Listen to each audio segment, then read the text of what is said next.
Hello students, hello everyone. स्वागत है बच्चों आप सभी लोगों का आज की क्लास के अंदर। प्लीज़ मुझे कंफर्म कर दो, क्या मेरी ऑडियो वीडियो आप लोगों को आ रही है?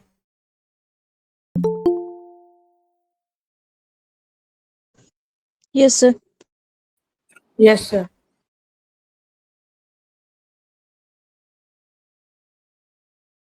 चलिए, तो आज की क्लास, जैसे कि आप लोगों को आज का शेड्यूल नहीं आया होगा, तो आज का शेड्यूल मैंने इसलिए नहीं भेजा बिकॉज हमारा जो पुराना शेड्यूल है उसमें कुछ चीज़ें पेंडिंग है, उसको आज कंप्लीट करने की कोशिश करते हैं। ठीक है, तो शुरुआत में करूँगा हॉबीज़, स्ट्रेंथ एंड वीकनेस की एक पीडीएफ मुझे आप लोगों के साथ शेयर करनी थी। उसमें कुछ इम्पॉर्टेंट, या अगर हम कहें तो कुछ common hobbies, strength and weaknesses हैं, उनके साथ ही साथ क्रॉस क्वेश्चंस क्या आएंगे उसके बारे में भी बताने की कोशिश है मेरी। ठीक है, तो उससे पहले एक छोटा सा हम लोग डेमो कर लेते हैं फटाफट। ठीक है, क्या डेमो करेंगे? जितने भी स्टूडेंट्स हमारे साथ कनेक्टेड हैं, हर एक स्टूडेंट अपनी स्ट्रेंथ, वीकनेस एंड हॉबीज़ फटाफट बताएगा। मतलब 10 सेकंड के अंदर आपको तीनों चीज़ें कंप्लीट कर देनी है। ठीक है, वन बाय वन। ठीक है, और इस बीच में बाकी स्टूडेंट्स के पास मौका होगा कि आप उनसे कोई भी क्रॉस क्वेश्चन कर सकते हैं, रैंडम। ठीक है, कोई भी एक रैंडम क्वेश्चन कर सकते हैं आप। हर स्टूडेंट से सिर्फ एक ही क्वेश्चन किया जाएगा। ठीक है, चाहे आपके हॉबी से पूछा जाए, चाहे आपके स्ट्रेंथ से पूछा जाए, चाहे आपकी वीकनेस से पूछा जाए। ठीक है, अब इसमें each and every student perform भी करेगा और each and every student minimum एक क्वेश्चन तो ज़रूर पूछेगा। ठीक है, कोई भी स्टूडेंट ऐसा नहीं होगा जो एक क्वेश्चन भी ना पूछे या परफॉर्म ना करे। ठीक है, तो वन बाय वन स्टार्ट करेंगे। 10 सेकंड मैक्सिमम 15 सेकंड के अंदर, या 20 सेकंड भी लगा सकते हो आप, कोई प्रॉब्लम नहीं है। थोड़ा सा हम टाइम लगा देंगे बिकॉज देखो, मेरे समझाने से ज़्यादा आपके परफॉर्म करने से आप इम्प्रूव करोगे। ठीक है, मैं बहुत सारी चीज़ें बता सकता हूँ, बहुत डिटेल में बता सकता हूँ, पूरी डेप्थ में जा सकता हूँ, मैं परफॉर्म भी कर सकता हूँ, लेकिन एट द एंड जब तक आप परफॉर्म नहीं करोगे किसी भी चीज़ को लेकर के, जैसे हॉबी, स्ट्रेंथ एंड वीकनेस को लेकर अभी हाल फिलहाल में हमने कोई भी परफॉर्मेंस नहीं कराई है आपकी। ठीक है, तो आज आपकी परफॉर्मेंस भी है और एक सिंगल क्वेश्चन भी आपसे क्रॉस किया जाएगा। वो कोई भी क्रॉस क्वेश्चन कोई भी स्टूडेंट कर सकता है। ठीक है, तो शुरुआत में कैसे करेंगे हम लोग वो मैं बताता जाऊंगा आपको। ठीक है, आपको कैमरा ऑन करके लेकिन बताना है। ठीक है, आज आई थिंक मुझे ऐसा लगता है कि आज ऑडियो वीडियो की प्रॉब्लम नहीं आएगी, क्योंकि मैंने आपकी ऑडियो वीडियो वाली प्रॉब्लम को सॉल्व करके ही आज की क्लास कनेक्ट करी है। ठीक है, तो एक बार कंफर्म कर दो कि क्या ऑडियो वीडियो या बफरिंग जो होते था या कुछ भी ऐसा प्रॉब्लम जो था पहले, वो क्या आज की क्लास में है या नहीं है? नहीं सर, आज क्लास परफेक्ट है, बिल्कुल सही चल रही है। ठीक है, अभी तक तो नहीं है सर। ठीक है, होपफुली बच्चों आगे की क्लासेस में भी ये प्रॉब्लम नहीं रहेगी। ठीक है, और आई थिंक मेरी तरफ से ये प्रॉब्लम थी नेटवर्क की, तो शायद मैंने आज सॉल्व की है वो प्रॉब्लम। तो अब होपफुली आप लोगों को without any interruption classes continue रहेंगी। चलिए स्टार्ट करते हैं। तो मैं मैक्सिमम 15 सेकंड या 20 सेकंड दूंगा आपको, जिसमें आपको hobbies, strength and weaknesses, actually एक मेरे सामने भी आपकी एक प्रेजेंटेशन हो जाएगी और साथ ही साथ आपसे क्रॉस भी कर लिया जाएगा, और तीसरी चीज़ रिवीजन भी हो जाएगी, एंड फोर्थ थिंग मैं आपको वो पीडीएफ कंप्लीट कर दूंगा जिसमें काफ़ी सारी कॉमन हॉबीज़ हैं, जिसमें आपकी हॉबी भी आई थिंक हो सकती है उसके अंदर, क्योंकि मैंने most common hobbies, strength, weaknesses लेने की कोशिश की है जो शायद आप लोगों के जो मेरे को रिस्पॉन्सेज आपने भेजे ना उनमें से भी मैच कर रही है। ठीक है, मैंने क्योंकि सभी की चेक किए हैं, तो ऑलमोस्ट हर एक स्टूडेंट का उसमें कवर हो जाता है। ठीक है, तो चलिए शुरू करते हैं बच्चों। सबसे पहले कौन आ रहा है? फटाफट आ जाओ। जी सर। ठीक है, यस सर। राजेश्वर सबसे पहले स्टार्ट करेंगे। राजेश्वर अपना कैमरा ऑन करो बच्चे।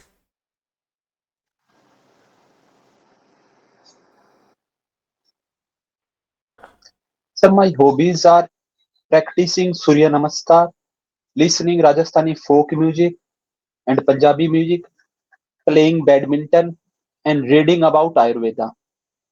Next, my strengths are uh, adaptability, attention to details, patience, and setting daily goals. And next, my weakness includes uh,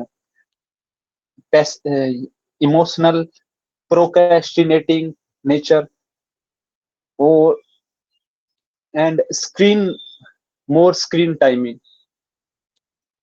ठीक है, एक्सेस यूज ऑफ मोबाइल या एक्सेस यूज ऑफ गैजेट्स, आप ये भी बोल सकते हो, ठीक है। Okay sir. अब कोई भी बच्चा इनसे कोई भी एक क्रॉस क्वेश्चन कर ले जो इन्होंने तीनों चीज़ें बताई हैं। देखो आप है ना, हर एक स्टूडेंट का जो भी वो हॉबी स्ट्रेंथ एंड वीकनेस बताता है उसके ना लिखा करो। आपको कोई हाईलाइटिंग सा पॉइंट लगे ना, जैसे कि यार ये हॉबी है, इसका क्या क्रॉस हो सकता है, इसका क्या क्रॉस हो सकता है, थोड़ा ना आपका माइंड भी डेवलप होगा इस बहाने, ठीक है। चलो क्वेश्चन पूछो फर्स्ट।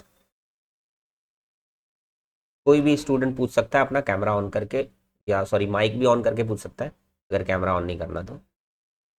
और अगर आप लोगों ने ध्यान सर से नहीं आपने सुना तो बताया आपकी स्ट्रेंथ पेशेंस है, तो आप इसको कैसे प्रूव करेंगे कि आपकी स्ट्रेंथ ये पेशेंस है भी कि नहीं? कोई एग्जांपल है आपके पास?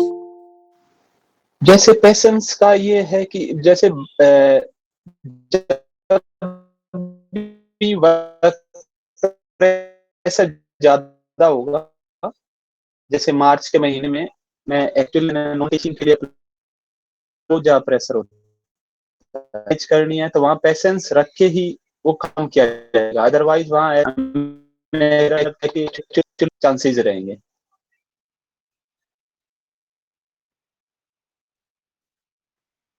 ओके।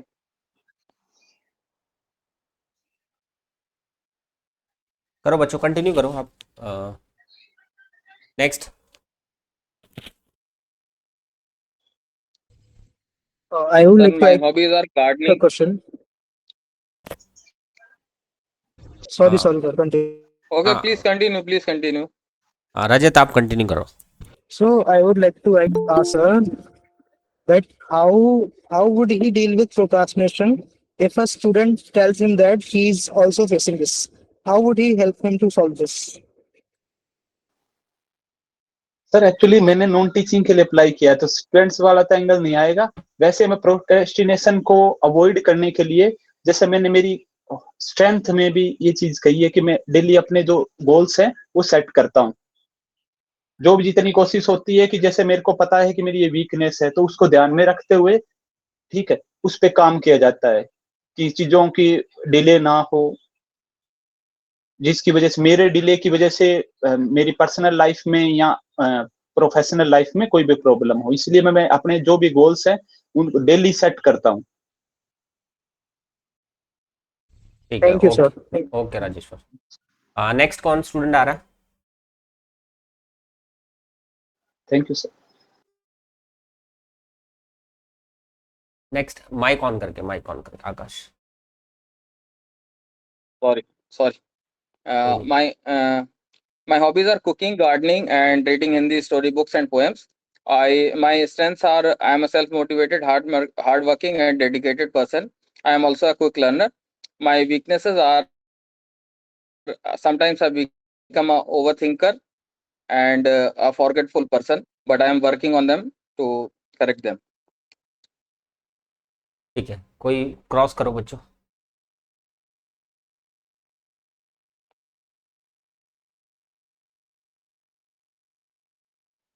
सर आप ओवर थिंकिंग को काउंटर करने के लिए क्या जो वीकनेस है उसको कैसे दूर करते हो?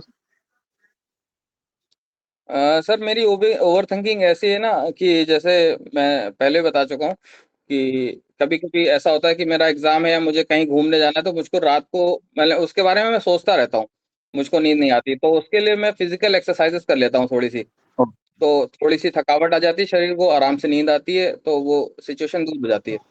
Thank you sir.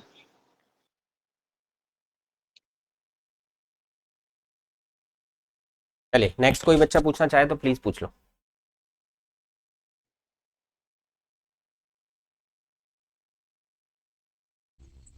I have a question. Out of all the hobbies you have mentioned, which one of them describes you the best as a person? I think cooking, because it involves my family with my this hobby. Uh, Okay, sir. Thank you. ठीक है, okay आकाश। अब मैं जिस student को Thank you. बोलूँगा, ठीक है, वो अपना कैमरा ऑन करेगा और वो परफॉर्म करेगा, ठीक है। और क्रॉस कौन करेगा? जो लास्ट कैंडिडेट परफॉर्म कर चुका है ना, वो क्रॉस करेगा, ठीक है। ये ध्यान रखना आप लोग, जो परफॉर्म कर चुका है सिर्फ वही क्वेश्चन पूछ सकता है, नेक्स्ट स्टूडेंट नहीं पूछेगा, ठीक है। बाकी स्टूडेंट सुनेंगे सिर्फ, ठीक है। और मैं जिसको बोलूँगा वो परफॉर्म करेगा, ठीक है।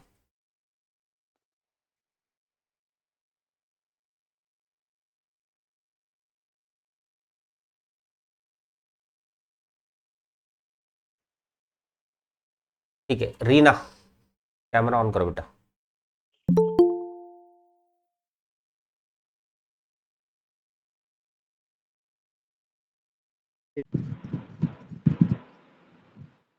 सर मेरी हॉबीज लोगों के साथ इंटरेक्ट करना, उनको इमोशनली सपोर्ट करना, और मेरे फ्री टाइम में मैं पोइट्री सुनती हूँ और उनको रिसाइट करती हूँ। मेरी स्ट्रेंथ में अगर कोई पर्सन मुझ पर बिलीव करता है तो जिस काम के लिए वो मुझ पर यकीन कर रहा है, ट्रस्ट कर रहा है, मैं उस काम को कर देती हूँ, मेरे से वो काम हो जाता है। और इसके अलावा जब मैं पॉजिटिव एटीट्यूड अपनाती हूँ तो मैं सब कुछ कर पाती हूँ। और मेरी वीकनेस में है कि कभी कभी मैं नेगेटिव हो जाती हूँ और अपने गोल्स को पोस्टपोन कर देती हूँ। और इसके अलावा स्ट्रेंथ में टीचिंग रिलेटेड पैशन, और वीकनेस में कभी कभी इमोशनल होके भी मैं अपने गोल्स को पोस्टपोन कर देती हूँ। ठीक है, क्रॉस।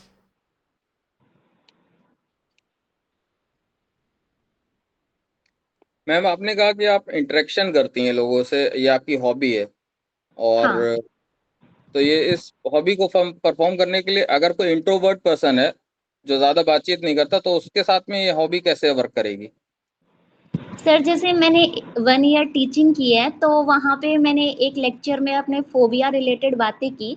तो वहाँ मुझे एक लड़का ऐसा मिला, एक स्टूडेंट ऐसा मिला जिसको देख के मुझे ऐसा फील हुआ शायद उसको कोई फोबिया है, लेकिन वो बता नहीं पा रहा था।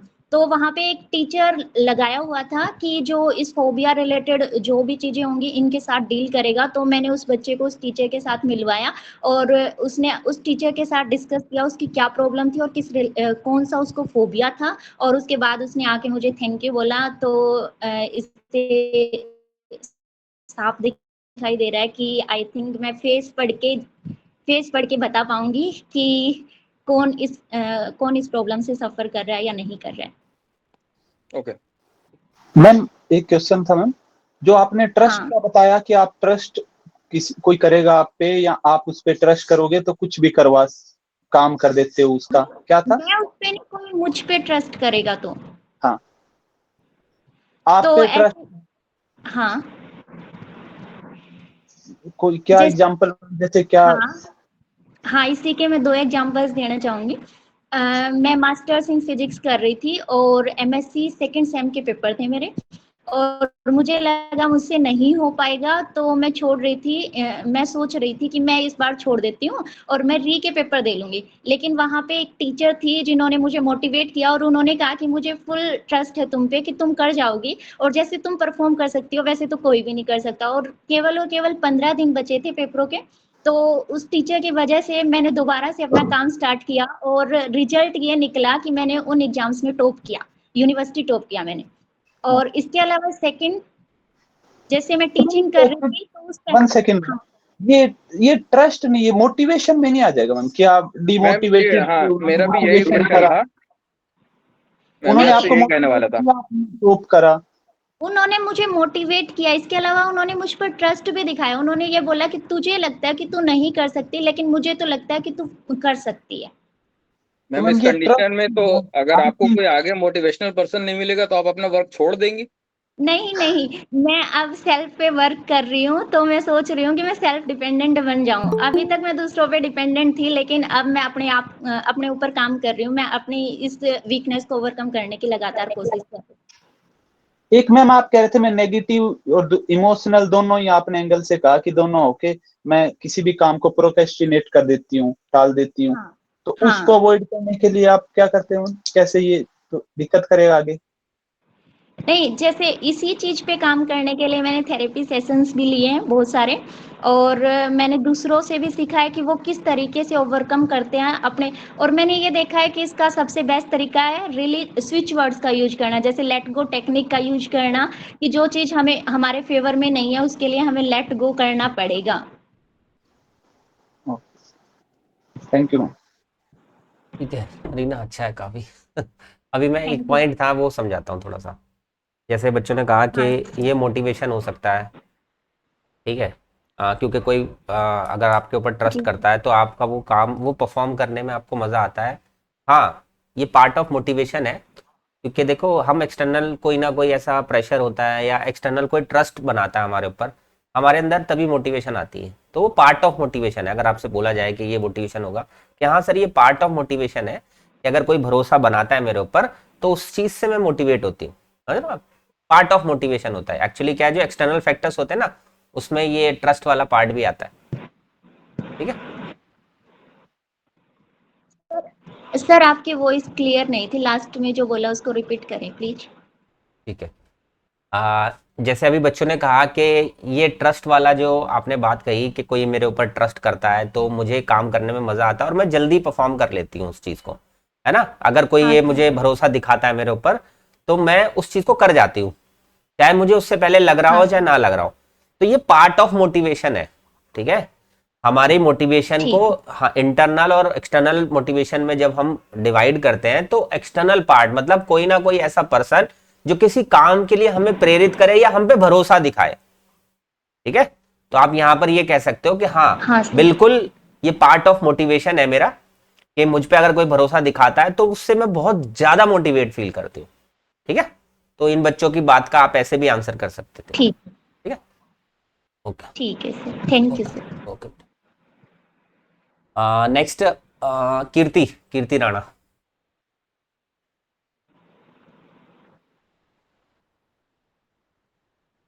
रीना आप रेडी रहो, ठीक है। हाँ सर। कीर्ति बेटा माइक ऑन करो, कैमरा ऑन करो।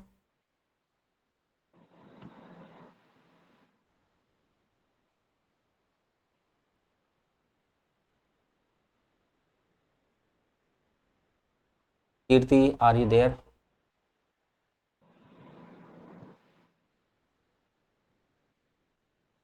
कीर्ति है नहीं शायद। हाँ ठीक है, कोई नेक्स्ट देखते हैं। नेक्स्ट आएंगे करुणा।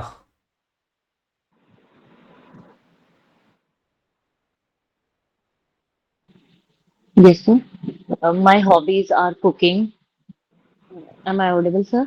हाँ जी हाँ जी, ऑडिबल हो please Okay. Continue. My hobbies are cooking, listening to music, playing Ludo, and drawing mandala art. My strengths are I'm hardworking, patient, empathetic, and I'm very positive attitude person. And my weaknesses are I'm too emotional and I'm very talkative, and I'm sometimes only present oriented person.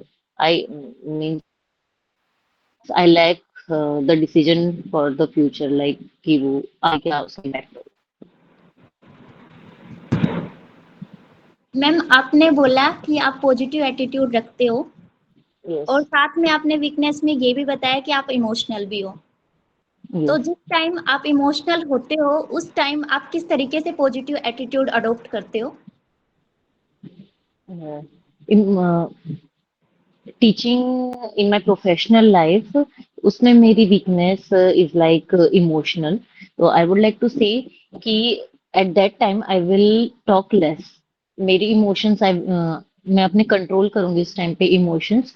Positive means कि I'm emotional but I will not talk the negative. मैं emotional हो जाऊंगी but मैं उस person की negativity नहीं दिखूंगी कि उनके साथ ये हो गया ऐसा हो गया। I am a special educator, तो डिसेबिलिटी से रिलेटेड स्टूडेंट्स से कांटेक्ट ज्यादा होगा, तो इसलिए मैं उनके फेस पे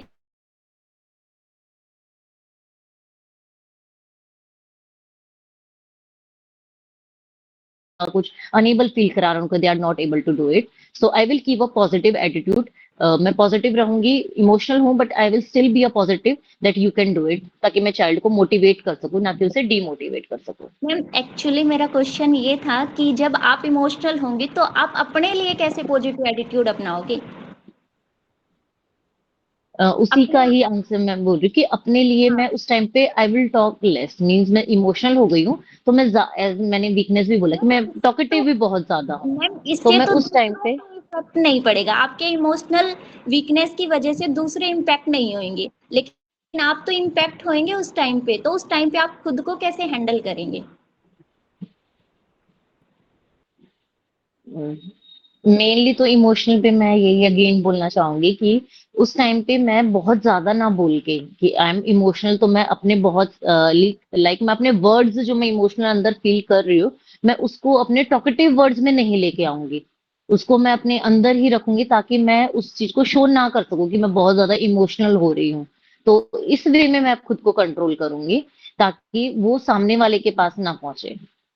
मैम जैसे आप ये सोच रहे हैं कि वो सामने वाले तक ना पहुंचे, वैसे ही आप खुद पे भी तो सोच सकती हैं कि इस इमोशनल नेचर की वजह से मुझे खुद पे इम्पैक्ट नहीं पड़ने देना है। नहीं, इमोशनल एक बाउंड्री के वे पे इट इज गुड। एक बाउंड्री के वे पे गुड तो गुड है, तो मैं ये अपने माइंड में कभी नहीं रखती कि मेरे को इमोशनल नहीं होना है। मीन्स एक बाउंड्री तक होना है कि मैं उसको प्रोफेशनलिज्म बना के रखूं, मैं उसमें एक पर्सनल टच ना दूं। तो इसलिए इमोशनल होना, टू इमोशनल होना वीकनेस है। बट इमोशंस तो you will feel, if you are talking to a child you will feel the emotions, but वो ओवर ना चले जाएं उसका मुझे ध्यान रखना है। तो वो मैं आपसे कहना चाहूंगी। ओके। और पॉजिटिव एटीट्यूड रिलेटेड कोई सिचुएशन बता पाएंगे आप? पॉजिटिव एटीट्यूड लाइक मैं जैसे नॉर्मल डेली लाइफ से भी स्टार्ट करूं कि daily we face many problems. हाँ, मीन्स कुछ भी प्रॉब्लम्स हो सकती है हमारी डेली लाइफ में। कोई भी एक प्रॉब्लम। कोई भी एक प्रॉब्लम जैसे कि मेरा छोटा बेबी है, बट हाँ, जैसे सर होमवर्क देते हैं क्लास में, तो काफी बार होता है कि वो नहीं हो पाता है, होमवर्क नहीं हो पाता या टाइम नहीं मिल पाता, बट स्टिल मैं पॉजिटिव रहती हूँ कि नहीं कोई नहीं, मेरे को रात को टाइम मिल जाएगा, वैसे मिल जाएगा। तो उसको मैं हमेशा एक पॉजिटिव वे में रखती हूँ, ना कि ये कि वो मेरा छोटा बच्चा है तो उसके कारण मुझे प्रॉब्लम है, तो ये सब मैं माइंड में नहीं रखती। मैं हमेशा पॉजिटिव ही रहती हूँ कि I will do okay. It. Thank you. Ma'am आपने एक तो बता वीक, आपने स्ट्रेंथ में बताया कि आप इम्पेथेटिक हैं, ठीक है। यस। आपने वीकनेस में बताया टू इमोशनल हैं। तो यस। उससे दोनों में आपका क्या, जैसे स्पेशल एजुकेटर हो आप, स्पेशल एजुकेटर पे तो आप इम्पेथेटिक हो, ठीक है, आप उस वजह से ही समझ सकते हो। वहाँ इमोशनल का क्या एंगल रहेगा? एम्पैथेटिक वे में आई वुड लाइक टू से कि मैं एम्पैथेटिक वे में बोलना चाहूंगी कि like I am able to understand the child view and their parents view, कि मैं उनकी फीलिंग को समझ पाऊंगी कि like what they are up to, what they in their mind, वो कैसा फील कर रहे हैं, वो अपने चाइल्ड के लिए कितना कंसर्न है, किस एंगल तक कितने इमोशनल हैं, फैमिली कैसे जुड़ी है। I will be able to understand through my empathetic strength. और वीकनेस के लिए आई वुड लाइक टू से कि जो टू इमोशनल हो जाना, लाइक एक पर्सनल अटैचमेंट हो जाना, लाइक अगर कुछ प्रॉब्लम हो रही है तो आप एज अ टीचर रोल में नहीं हो प्रोफेशनल, आप ज्यादा इमोशनली वे में चले गए, तो वो इमोशनल वे बहुत ज्यादा हो जाना इज नॉट गुड। आपको मेनली अपने टारगेट को ही, लाइक आप short term goal long term goal जो बना रहे हो, मेनली आपको उस पर ही फोकस करना है चाइल्ड के ना। क्योंकि अगर चाइल्ड खुद बहुत ज्यादा इमोशनल हो गया और आप भी इमोशनल हो जाओगे तो it will not work that way. तो प्रोफेशनलिज्म में एक होना थोड़ा इम्पोर्टेंट है। तो इसलिए too much emotional I will say कि is consider as a weakness in my field. Okay, thank you. Thank you sir. Okay Karuna. Okay, thank you sir. Next Kusum. Hello sir, good evening sir. Good evening बेटा, good evening. हाँ, Karuna ready हो आप? करुणा आप cross का number आपका है, ठीक है? हाँ जी, यस सर, ठीक है, यस सर। ठीक है। कुसुम प्लीज स्टार्ट करो। सर मैंने थोड़ा लेट ज्वाइन किया था, शायद आप हॉबीज और स्ट्रेंथ बतानी है हाँ, हमें। हॉबी स्ट्रेंथ एंड वीकनेस जो आपने भेजी हुई ना वो वाली। Okay sir. हाँ जी sir. Sir my hobbies is cooking, gardening and teaching and help other and meditation and yoga, and I like listen to music. And my strength is I have good communication skills, and I am self-motivated and hardworking and dedicated person. And I believe in introspection. I and I never give up. And my weakness is time time manage नहीं कर पाती sir मैं कई बार, and over thinking, and sir मैं कभी किसी को काम के लिए ना बोलना बड़ी मुश्किल है मेरे लिए सर, और ये कई बार मेरे लिए ही हार्मफुल हो जाती है। ठीक है, चलो करो ना प्लीज। मैम आपने जैसे बोला कि you have a never giving attitude, and you also हाँ सेड जी, कि आप ओवर थिंकिंग करते हो। तो कंडीशन हाँ है कि अगर एक चाइल्ड है एग्जाम से पहले ही इज ओवर थिंकिंग, वो बहुत ज्यादा ओवर थिंकिंग कर रहा है and he has give up, तो आप उसको फिर कैसे, मीन्स अपनी आपकी जो क्वालिटी है कि नेवर गिविंग अप, तो आप वो उसमें कैसे इंट्रोड्यूस करोगे? वो बहुत ओवर थिंकिंग कर चुका है ऑलरेडी चाइल्ड, की नहीं होगा एग्जाम उसका फेल हो जाएगा, तो how you will develop at the last moment? इस स्थिति में मैम मैं उनको इसलिए यही मोटिवेशन दूंगी कि आप बिल्कुल इतनी मेहनत करके और लास्ट पॉइंट पर जाके आप गिव अप कर रहे हो, तो इससे बेटर है कि आप इसी में लगे रहो और पार उतर जाओ। उसको लास्ट पॉइंट तक मैं अपने स्टूडेंट को ऐसा बिल्कुल नहीं करने दूंगी। Okay, okay, thank you. Ma'am मेरा एक क्वेश्चन है, आपने किस पोस्ट के लिए अप्लाई करा? फिजिक्स इकोनॉमिक्स है। ओके मैम, आपने बताया कि आपकी एक हॉबी है गार्डनिंग। मेरी भी हॉबी गार्डनिंग है, हाँ जी, लेकिन ये हॉबी कैसे है? ये तो एक बहुत बोरिंग प्रोसेस है, रोज जाना है, पौधों को पानी डालना है, बस यही करना है। ये तो एक बोरिंग प्रोसेस हो जाता है ना, तो ये हॉबी कैसे है आपकी? हाँ जी, बोरिंग नहीं सर, मैं इसको बोरिंग नहीं मानती, क्योंकि इसमें एक पेशेंस और रिस्पॉन्सिबिलिटी है। ये हर रोज, जैसे आपने बोला बोरिंग है हर रोज पानी डालना, ये नॉट बोरिंग, बट ये रिस्पॉन्सिबिलिटी पर लेकर चलती हूँ मैं इसको। मैं हर रोज पानी भी डालती हूँ, और इवन मैंने अपने स्कूल में 2-4 तो आप ऐसे इसमें कुछ लगाए हुए नया हैं। कर पाती हैं रोज? नया कर पाती हैं आप इसमें रोज?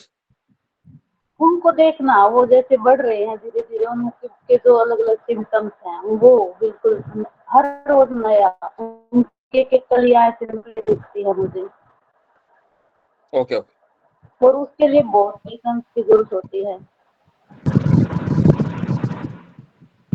मेरा एक क्वेश्चन है मैम। आपने बोला कि आप किसी को ना नहीं कहते, और आपने ये भी बोला कि आप गिव हाँ अप जी भी मैम, नहीं करते। हाँ जी। अगर आप ना नहीं बोलोगे तो कोई ऐसी सिचुएशन बता बता सकते हो जहाँ पे आपने दूसरों को ना भी नहीं बोला और आपने अपने टारगेट्स को गिव अप भी नहीं किया? मैम मैं ना नहीं बोलती, ये मैंने कि जब कोई मुझे मेरे जो वर्क प्लेस है वहाँ पे मुझे कोई काम बताता है, तो मैं उनको ना नहीं बोल सकती। जैसे मेरे कलीग्स हैं, मेरी प्रिंसिपल मैम हैं, और जो जैसे स्टूडेंट हैं उनको किसी भी टॉपिक में हेल्प चाहिए, इसलिए मैं कभी भी ना नहीं बोल सकती। और नेवर गिव अप, वो मेरे सेल्फ के लिए कि मैंने जो नहीं अपना एम्स जो मैम, दिया है मैं उसमें गिव अप नहीं कर सकती। मान लीजिए आपको कोई इम्पोर्टेंट वर्क करना है और आपके कलीग्स को भी आपकी हेल्प की नीड है, तो आप ना नहीं हाँ जी, बोलोगे या फिर गिव अप नहीं करोगे? कौन सी सिचुएशन को अपनाओगे? गिव अप मैं अपने अपने जो मेरे जो गोल्स हैं, मेरे जो एम्स हैं, उसके लिए मैं गिव अप नहीं करती। जो मैंने जैसे अपने जो लाइफ में जो गोल्स डिटरमाइन किए हैं, और जो मैं ना नहीं बोल सकती, वो काम जो मुझे कोई देता है, इवन मेरे लेकिन स्टूडेंट्स कुसुम, हैं ये जो इनका टॉपिक। रीना का क्वेश्चन ये है कि भाई आप अपना हाँ जी, काम कर रहे हो, आप अपने काम को गिव अप नहीं कर रहे, और साथ ही साथ आपकी ये वीकनेस भी है कि ना भी नहीं बोल पा रहे, तो अब आप अपना भी काम कैसे कर लोगे और उनको मना भी नहीं कर पा रहे? तो ये दोनों हाँ सेम जी टाइम पे सर, कैसे मैं पॉसिबल है? अब हाँ जी, मैं इसी वीकनेस से थोड़ा ओवरकम करने की कोशिश कर रही हूँ, और हालांकि काफी हद तक मैं कर भी चुकी हूँ। नहीं, प्रायोरिटी उसमें को से क्या देख कर मैं प्रायोरिटाइज करोगे आप? दोनों में से क्या प्रायोरिटाइज करोगे आप? कौन सी चीज को चुनोगे? दोनों में से सर, मैं अगर काम ज्यादा जरूरी है तो मैं उसको ज्यादा प्रेफरेंस दूंगी। अगर इतना इम्पोर्टेंट नहीं है तो मैं अपना फिर जो तो मुझे वीकनेस करना है है नहीं वो। फिर वो आपकी। फिर उसको क्या जवाब दोगे जिसने काम, जो आपका कलीग आपको काम दे रहा है? उसको एक क्या कहोगे, तरीके से आपने वहाँ कैसे पे मना ना करोगे बोल उसको, दिया। मना कैसे करोगे आप? अगर काम बिल्कुल ही इम्पोर्टेंट है कि आज के आज जैसे कोई भी हमें कोई रिपोर्ट तैयार करके देनी है, जैसे कि कई बार हमारे स्कूल में मिड डे मील से रिलेटेड आ जाती है और कि छुट्टी के टाइम तक मतलब 2:30 बजे तक हमें वो करके देना है, तो उसमें मैं ना नहीं कर सकती क्योंकि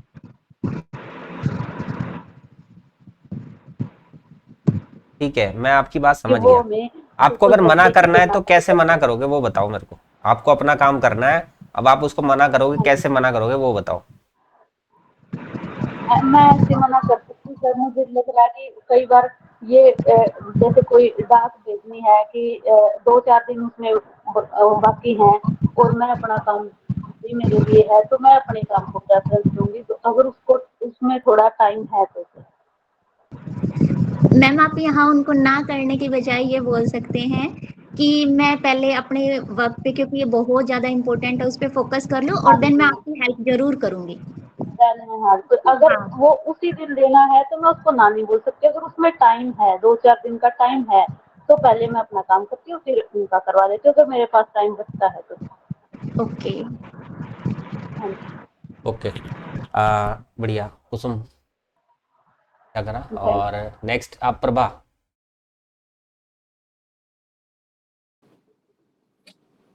Yes, sir. हाँ Sir, ji, my strengths are कुसुम आप रेडी रहना, perseverance. क्वेश्चंस आपको पूछने, ठीक। My strengths are perseverance, introspection. I'm self-motivated. I have patience, and I can make learning easy for students. And my weaknesses are perfectionism, overthinking, reluctant to seek help, and over-explaining topics. And my hobbies are watching movies, cooking, listening music, and introspection and daily journaling. Thank you. ठीक है, हाँ जी कुसुम please. Ma'am आप बोला कि आप patience रखती हैं, आपकी जो स्ट्रेंथ आपने बोला पेशेंस है, तो कोई एक सिचुएशन दे रही हूँ मैं आपको कि आपकी क्लास में कोई बच्चा है और वो बार बार जो है इनडिसिप्लिन क्रिएट कर रहा है, तो आप उस स्थिति में कैसे पेशेंस बनाए रख सकती हैं? मैम आप पेशेंस की बात कर रहे हैं? हाँ जी, हाँ जी, हाँ। ओके, तो मैम पहले तो जब मैं पढ़ा रही होंगी तो मैं उस स्टूडेंट को नोटिस करूंगी और पहले तो ये जानने की कोशिश करूंगी कि क्या रीजन है कि वो बार बार क्यों शोर कर रहा है या जो भी आपने बताया, और उसके बाद मैं उसको इन्वॉल्व करूंगी किसी भी एक्टिविटी में और कुछ भी ऐसा उसको टास्क दूंगी ताकि वो एक अवेयर हो जाए जो भी मैं पढ़ा रही हूँ उसके बारे में, और उसके बाद वो फोकस कर पाए। Okay, okay. मैम मेरा एक क्वेश्चन है। हाँ जी। आपने बोला इंट्रोस्पेक्शन, जी। तो आप क्या जान पाई अपने बारे में बताएंगी? वैसे तो काफी कुछ जान पाई अपने बारे में कि जी मैम। मैं सेल्फ मोटिवेटेड कैसे रहती हूँ, मैं उन चीजों के बारे में जान पाई, और मेरे अंदर परसेवरेंस जो है वो मेरी स्ट्रेंथ कैसे है, और जो मैं अपने आप को टाइम जो मैं देती हूँ इंट्रोस्पेक्शन के लिए वो मुझे कितना जो है इंस्पायर करता है, और इन चीजों के बारे में मैं जान पाई, और अपनी जो टीचिंग से रिलेटेड जो मेरी स्ट्रेंथ्स हैं उनको मैं धीरे धीरे करके टीचिंग के साथ अपनी जान पाई कि मुझे कैसे कैसे स्टूडेंट्स को पढ़ाना है और किस किस तरह से पढ़ाना है। कोई एग्जांपल देके बताएंगे ma'am? Yes, I can give you example. Tuitions देती थी घर पे, और मेरे पास एक स्टूडेंट आई थी हाँ जिसका जो है 12th क्लास में एक कंपार्टमेंट हो गया था केमिस्ट्री सब्जेक्ट में, तो वो जी मेरे हेल्प के लिए, तो फिर वो ऐसी स्टूडेंट थी जिसके बेसिक्स भी क्लियर नहीं थे, तो जी मैंने उसको धीरे धीरे जैसे टीच करना शुरू किया तो मुझे पता चला कि मेरी स्ट्रेंथ क्या है, कैसे मैं ऐसे स्टूडेंट को भी पढ़ा सकती हूँ जिसके बिल्कुल भी बेसिक्स क्लियर नहीं है, तो मैंने पहले उसके बेसिक्स को क्लियर किया और उसके बिहेवियर को समझा और उसके बाद उसके रिजल्ट्स भी अच्छे। ये आपकी स्ट्रेंथ, ये आपने इंट्रोस्पेक्शन किया, मतलब इनर इंस्पेक्शन किया, या फिर उस बच्चे का इंस्पेक्शन किया कि उसके बेसिक्स क्लियर नहीं है तो उसको बेसिक्स क्लियर कराने पड़ेंगे? हाँ जी, पहले मैंने उस स्टूडेंट के बारे में जाना, जैसे उसको क्या चीज आती है क्या नहीं आती है। उसके जी। बाद जब मेरा ऐसा टाइम होता था जब मैं अपने आप को इंट्रोस्पेक्ट करती थी, उसके बाद मुझे जब मैंने अपने आप से क्वेश्चन किया कि मैं कैसे इससे ओवरकम करूं, तो मैंने अपनी स्ट्रेंथ जो फील की वो मैंने अप्लाई की। कौन सी स्ट्रेंथ फील की आपने? कि मुझे जो पढ़ाने का मेरा तरीका है वो कैसा उस पे सूट कर सकता है, जैसे क्वेश्चन आंसर से या कोई टीएलएम यूज करके, या जैसे उसको सेल्फ जैसे मोटिवेट अगर कुछ करना है तो उसके बारे में कुछ कह के, तो वो सारी चीजें मैंने उस पे अप्लाई की। पर ये भी मुझे उसी बच्चे से रिलेटेड लग रहा है। आई थिंक ये इंट्रोस्पेक्शन नहीं है मैम। नहीं, बट अपने बारे में अपनी स्ट्रेंथ को पहचानना और उसी स्ट्रेंथ को यूज करके आप किसी पे अप्लाई कर रहे हो वो चीजें, और तो वो इंट्रोस्पेक्ट।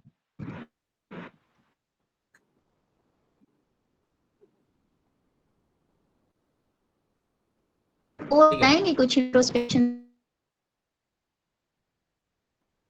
मैम आपकी आवाज थोड़ी कट रही है बीच में। या इसके अलावा आप अपने बारे में क्या जान पाई हैं? मैम जैसे हमारा टीचिंग के अलावा जो हमारा बिहेवियर होता है, जैसे अपने फैमिली मेंबर्स के साथ या जो भी आपसे मिस्टेक हो जाती है कभी, आप उसके बारे में अगर जैसे इंट्रोस्पेक्ट मैंने किया तो मैंने अपने आप को एनालाइज किया कि मैं कहाँ पे गलत थी और मैं कहाँ पे सही हो सकती थी। तो ये सारी चीजें मैं उस टाइम पे अपने अपने बारे में एनालाइज करती हूँ। Okay ma'am.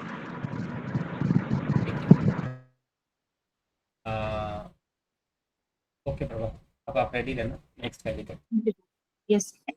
Priyanka, please fast.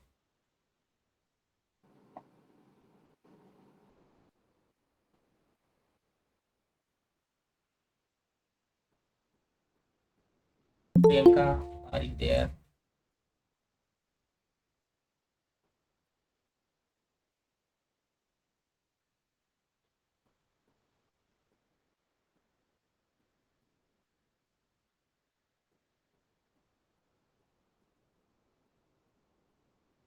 Priyanka Sharma,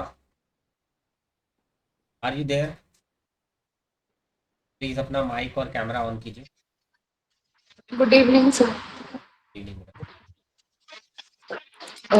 My hobbies are decorating space around me, spending time in nature, exploring traditional lifestyle. My strengths are time management, valuing emotions of others, planning before doing, always looking for scope of improvement. And my weakness is being lazy sometimes. And I once I get comfortable, I overshare things. And my feelings are easily visible through my expressions. Prabha, Okay, ma'am. So I want to ask you, you said that your one hobby is spending time in nature. So how will you inculcate this hobby or this activity in your students when you are in teaching? हाँ जी ma'am, जैसे मैं science की teacher हूँ तो कभी कभी मैं field visit भी करा सकती हूँ बच्चों को, या फिर मैं क्लासरूम में भी इंडोर प्लांट्स लगा सकती हूँ जिससे कि बच्चों को नेचर के बारे में पता लगे और उनका इंटरेस्ट भी आए नेचर के साथ। मतलब उनको अच्छा फील होगा जब नेचर के साथ, तो इजिली उनके अंदर ये हैबिट आएगी कि वो भी नेचर के साथ ही टाइम स्पेंड करना पसंद करेंगे।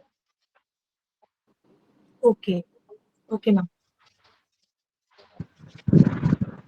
मेरा एक क्वेश्चन है मैम।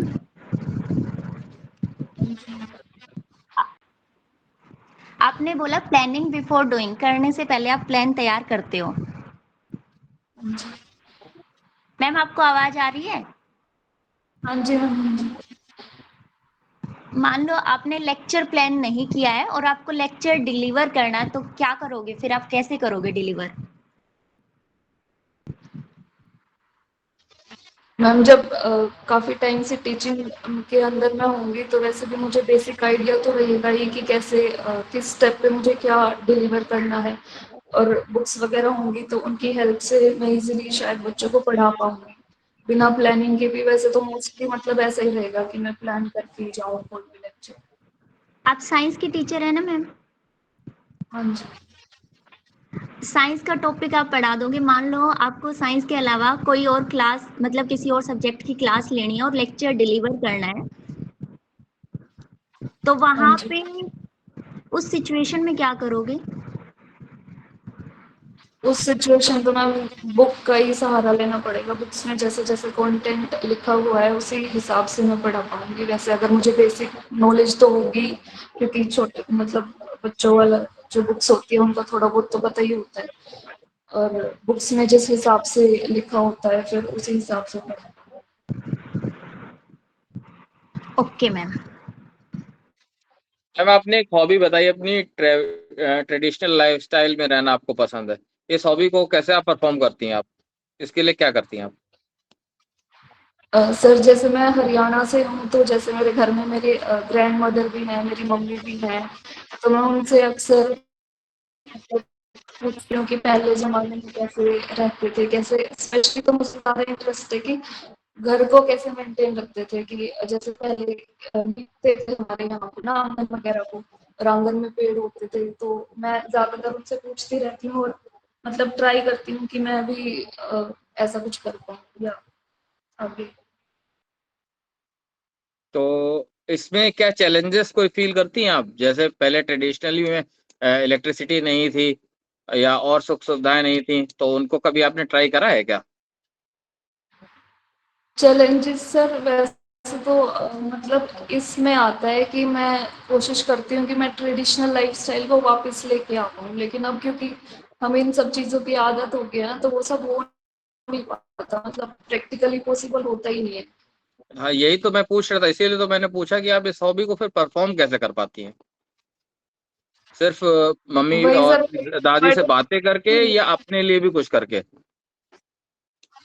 हाँ हाँ जी, छोटे छोटे लेवल पे तो फिर जैसे मैं खुद का रूम ऐसे वे प्रियंका में कर अगर आप सकती हूँ कि कंफर्टेबल हो, ट्रेडिशनल। आपका फेस नहीं दिख रहा, हाँ फेस दिखा के बात।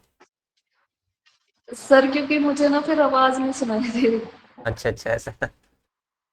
हाँ जी। ठीक, अब आंसर करो।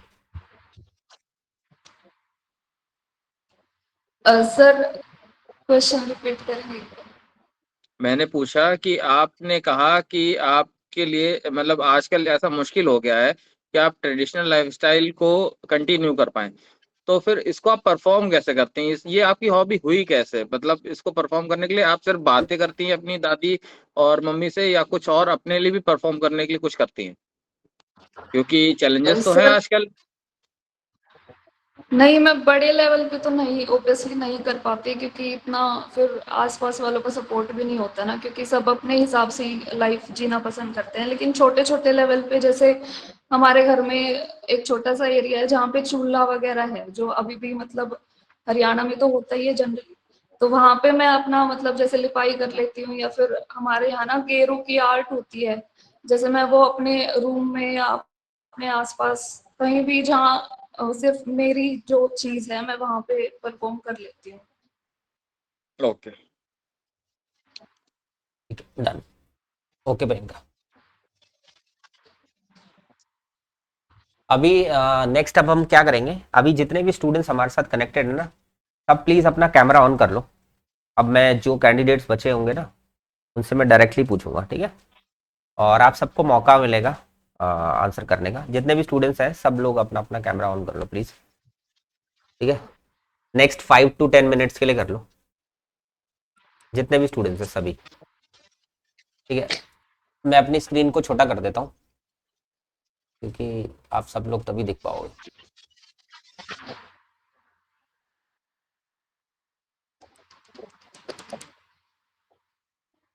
चलो, जितने भी स्टूडेंट्स हैं, श्रीलेखा, करुणा या बाकी जो और भी स्टूडेंट्स हैं, प्लीज़ अपना अपना कैमरा ऑन कर लो बच्चों, प्लीज। ओनली 5 to 10 मिनट्स के लिए अभी नीड है। और कौन रह गया आप? कोई और बचा है? प्लीज़ जिसको भी मेरी आवाज़ आ रही है अपना अपना कैमरा प्लीज़ ऑन कर लीजिए, और जिनका भी नंबर नहीं आया वो ज़रूर ऑन कीजिए। सचिन आप लेट लेट के क्लास लेते हो? नहीं सर, बैठे ही रहो बेटा बैठे ही बैठ के रहो ले। थोड़ा। हाँ, पूरा प्रॉपर, हाँ ऐसे रिक्लाइन होके नहीं लेनी होती क्लास कभी, हाँ ऐसे ठीक है सर, सॉरी। ये वाला, हाँ ऐसे लेट के मत लेना बेटा दोबारा क्लास, ठीक है? ठीक है, नहीं सर वो लेट तक के लिए हाँ सॉरी सर। चलो कोई नहीं। और कोई बच्चा है जो प्लीज कैमरा ऑन कर सकता है, और फिर उसके बाद आगे बढ़ते हैं। देखो अभी कैमरा ऑन सिर्फ उनका है जिन्होंने अभी तक हॉबीज, स्ट्रेंथ और वीकनेसेस परफॉर्म कर दी है, या बाकी बच्चों ने भी ऑन कर रखा है कैमरा, मुझे नहीं दिख रहा, देखना एक बार चेक करना।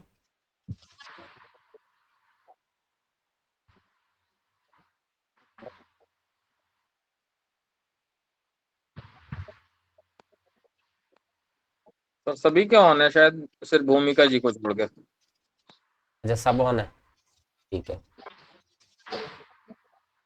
अब जो बच्चे अभी तक, जिन्होंने अभी तक अपनी hobby, strength and weaknesses perform नहीं करी है ना, 1 by 1, ठीक है, और जिन स्टूडेंट्स ने परफॉर्म कर दी है, ठीक है, उनमें से कोई भी एक बच्चा क्वेश्चन पूछ सकता है, और 1 by 1 आप hobby, strength and weaknesses perform करते जाओ बच्चों, ठीक है।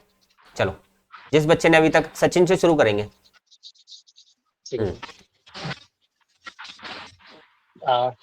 सर मैं बोलूं सर? नहीं मत बोलो बेटा मैं ये बोल रहा हूँ कि हाँ बोलो, और आप मेरे से दोबारा पूछ रहे हो। जी नहीं, मतलब सर एक और सर हैं, शायद उनका नाम भी सचिन है सर, मैं सिर्फ बोला था सर। अच्छा अच्छा ऐसा है क्या? हाँ Sachin please. Sir, my hobbies are drawing, storytelling, reading moral and motivational stories, and sir, sometimes I watch movies in my spare time. Now, sir, if I talk about my strength, so I will say that I'm a patient person, which is very important for family teacher. Sir. And secondly, sir, I will say that I'm polite and a disciplined person. And thirdly, sir, I will say that I'm a creative person, and I can use my creativity in my classroom, sir. And if I talk about my weakness, so my weaknesses are, sir, I am overthinker, and sometimes I think that I should do my best in every work, sir. So sometimes it became my weakness, sir. This is ठीक है, तो सुमिन से एक question पूछो। एक second रुको, प्रियंका आप पूछो पहले, प्रियंका का टर्न है ना। हाँ जी sir, how watching movies can help you in teaching? Okay ma'am, वो डिपेंड करता है कि किस तरीके की हम मूवीज देखते हैं मैम। एक सेकंड सचिन, एक सेकंड सचिन, एक सेकंड। जी जी जी अब जी बाकी जो स्टूडेंट्स है ना, जिनका अभी तक परफॉर्म कर दिया जिन्होंने, अब इनसे ना क्रॉस करना, जैसे वो अभी आंसर कर रहे हैं ना, या तो आप इनको क्रिटिसाइज करना या इनको क्रॉस करना, इनके आंसर पे क्रॉस करना, ठीक है। चलो सचिन शुरू। सर बताओ बोलो सर। जी जी सर, मूवीज मतलब मैं, मेरे को ऐसा लगता है सर कि मैं मूवीज देखता हूँ सर, जो मूवीज थोड़ा सा रिलेटेड होते हैं सर, लाइफ की प्रॉब्लम से रिलेटेड हो जाते हैं सर, किस तरीके से हम लाइफ को थोड़ा अच्छे से जी सकते हैं, तो ऐसी मूवीज होती हैं सर। अब इन मूवीज का सर हम इम्पैक्ट अपने ऊपर भी ले सकते हैं, और अगर हम क्लासरूम के अंदर भी हैं तो बच्चों को मोटिवेट करने के पर्पज से भी सर यूज कर सकते हैं उनका। पूछो, कोई क्रॉस करो इनको। कैसे मोटिवेट करेंगे आप फिर? हाँ किस सर, तरीके से आप अपनी, मतलब आपने जो बताया मूवीज देख के आप मोटिवेट करते हैं, कैसे मोटिवेट करते हैं आप? कोई जी एग्जांपल? सर, मतलब जी जी सर, जैसे कि मैंने एक मूवी देखी थी सर, मूवी का नाम था सर जिंदगी ना मिलेगी दोबारा। तो जनरली सर आजकल हमारी लाइफ में सर, सबकी लाइफ में कुछ ना कुछ प्रॉब्लम्स होती हैं सर। तो उस मूवी के अंदर दिखाया गया है सर, हम किस तरीके से अपनी प्रॉब्लम्स होने के बावजूद भी अपनी लाइफ को कैसे हम जी सकते हैं सर बेहतर तरीके से, कैसे हम सर टीम वर्क में आ सकते हैं, कैसे जो हमारे अंदर के डर हैं उनको हम बाहर निकाल सकते हैं। और अगर सर इस चीज को मैं अगर अपनी क्लासरूम के अंदर लेके जाता हूँ सर, बच्चों के अलग अलग, चूंकि सर प्राइमरी लेवल के बच्चे होते हैं, छोटे होते हैं सर, तो हो सकता है कि किसी बच्चे का कुछ डर हो, सर हो सकता है मैथ्स को लेके किसी चीज का डर हो, किसी के पास इंग्लिश का कुछ डर हो, तो बच्चों को मैं सिखा सकता हूँ कि मतलब लाइफ में आप किसी भी चीज से मत डरो, जस्ट प्रैक्टिस करते रहो, और धीरे धीरे जब आप प्रैक्टिस करोगे तो आपको जो रिजल्ट है वो पॉजिटिव मिलने स्टार्ट हो जाएगा सर। प्रैक्टिसिंग तो ये ड्रिल मेथड हो गया ना, रोड लर्निंग की तरफ चला जाएगा ये तो। नहीं, मेरा मतलब है सर जैसे कि बार बार अगर प्रैक्टिस सपोज, करना, ये तो एक रोड मेमोराइजेशन पे चला जाएगा। जी जी, आजकल मतलब सर मेरा की जो मतलब ये, हमारी थीम है ना कंस्ट्रक्टिव है, और ये तो बिहेवियरिस्ट पे जा रही है आपकी थीम। अच्छा, नहीं सर मेरा मतलब सर ऐसे है जैसे कि सपोज हम मैथ्स में बच्चे डर रहे हैं सर किसी चीज को लेके, सपोज उन्हें कोई टॉपिक है जो मतलब परेशान करता है, या सर तो मैथ्स ही उनको परेशान करता है, तो अगर अगर वो बच्चे ज्यादा समय देंगे मैथ्स के ऊपर, तो वो धीरे धीरे वो जो डर है सर उनके अंदर से वो बाहर निकलना शुरू हो जाएगा, मेरा ये कहने का मतलब। सर ठीक है, अब लेकिन जब बच्चे ही समय देंगे तो आप क्या करेंगे, यही तो मेरा क्वेश्चन है। जी जी, मतलब सर जैसे सर बच्चे क्लासरूम के अंदर आते हैं, तो मैं अपना बेस्ट दूंगा बच्चों को, मैं सिखाऊंगा बच्चे को कि क्या क्या तरीके बच्चे कर सकते हैं। अगर एक मेथड काम नहीं कर रहा तो सर दूसरा मेथड मैं बच्चों को सिखाऊंगा दूसरे मेथड से, या क्योंकि सर मैंने बताया कि मैं बच्चों को स्टोरी टेलिंग के मेथड से सिखा सकता हूँ। बेसिकली मेरा ये है तरीका सर, क्योंकि मैं बच्चों को सिर्फ गाइड कर सकता हूँ, बहुत सारी चीजें मैं बता सकता हूँ कि ये तरीके हैं, बट मेहनत एटलीस्ट उनको खुद से करनी पड़ेगी सर। सर मेरा एक क्रॉस क्वेश्चन है। जी मैम। सर कुछ बच्चे होते हैं जो खुद से ट्राई नहीं कर पाते हैं, उनको टीचर की हेल्प की नीड होती है, अगर टीचर उनको सिखाता है तो वो सीख जाते हैं। तो जी आपने बोला कि मोरल स्टोरीज और मोटिवेशनल स्टोरीज को आप सुनते हैं, तो किसी भी मोटिवेशनल स्टोरी या मोरल स्टोरी की सीख से आप कैसे उस बच्चे को मोटिवेट करेंगे कि वो खुद से सीखने के लिए ट्राई करे? जी मैम, जैसे कि आपने पूछा कि मैम मोरल एंड मोटिवेशनल मैं कैसे यूज करता हूँ, तो मैम एक मैंने स्टोरी पढ़ी थी मैम, तो उसमें क्या होता था कि एक हाथी होता है मैम, तो वो छोटा होता है। अब जब वो छोटा होता है मैम, तो उसको क्या है, एक छोटी सी एक खूंटे से मैम, एक छोटी सी रस्सी से उसको बांध दिया जाता है मैम। अभी क्या होता है कि वो जो हाथी होता है मैम, छोटा जो बच्चा होता है उसका, तो वो मैम कोशिश करता है उसको तोड़ने के लिए, लेकिन उसको लगता है कि वो नहीं टूट रही है। एक धीरे धीरे मैम वक्त के साथ क्या होता है कि वो अपने आप को ये समझाने की कोशिश करता है कि यस मेरी इतनी ही पावर है, इतनी ही मेरे अंदर ताकत है, और इसके अलावा मैं नहीं कर सकता। अब उसके बाद जब वो मैम बड़ा भी हो जाता है, तो भी वो मैम उसी रस्सी और उसी खूंटे से उसको बांधते हैं, लेकिन वो नहीं तोड़ पाता मैम। यहाँ पे मैम इस स्टोरी को मैं बच्चों को मैम सिखा सकता हूँ उसके जरिए मैम, जैसे कि यहाँ पे एक मोरल है मैम कि कई कई बार क्या होता है मैम, हम अपने माइंड के अंदर ना अपनी लिमिटेशन को सेट कर लेते हैं मैम।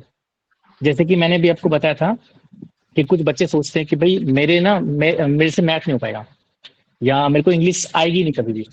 तो ये मैम जस्ट उन्होंने लिमिटेशन सेट कर रखी है अपने माइंड के अंदर। जरूरत है यहाँ पे मैम उन लिमिटेशन को तोड़ने की। अगर वो उससे हाथी मैम क्योंकि लिमिटिंग बिलीफ को आप कैसे तोड़ोगे? एक बच्चे को लग रहा है कि वो खुद से कुछ नहीं कर सकता, कर सकता है तो सिर्फ टीचर की हेल्प से कर सकता है, तो उसके इस लिमिटिंग बिलीफ को कैसे तोड़ोगे आप? जी मैम, मैं सबसे पहले ना उसको जो बच्चा है जिसको पहले तो मैं पहचान करूंगा उस बच्चे की कि कौन बच्चा ऐसा है। तो जब वो मुझे बच्चा समझ में आ जाएगा कि मैम ये बच्चा है जिसको मेरी ही जरूरत है, तो मैम मैं सबसे पहले जो जो छोटे छोटे टास्क है ना मैम, पहले उस बच्चे के अंदर विश्वास दिलाना बहुत जरूरी है। तो मैं ऐसे जो छोटे छोटे टास्क है जिन पे उसको डाउट होता है, सेल्फ डाउट, मैं उनको वो छोटे छोटे टास्क दूंगा, और वो जब उन टास्कों को करना शुरू करेंगे तो उसको मैं प्रेज करूंगा कि यस ये तुमने काम कर दिया। तो उसको मैम उसके अंदर धीरे धीरे से विश्वास आना शुरू हो जाएगा कि हाँ हाँ मैं भी कुछ मतलब जो काम है खुद से कर सकता हूँ बिना किसी की हेल्प के। तो वो जो छोटे छोटे टास्क है मैम, वो धीरे धीरे उसको बढ़ाने की कोशिश करूंगा, वो टास्क बड़े बड़े करना शुरू करूंगा, और वो बच्चा धीरे धीरे मैम एक समय पे ऐसा फील करने लग जाएगा कि हाँ बाकी के बच्चों की तरह मैं भी खुद से कर सकता हूँ मैम। ठीक है, एक सेकंड रुक जाओ बच्चों, किसी को कुछ पूछना? प्रियंका आप कुछ पूछ रहे?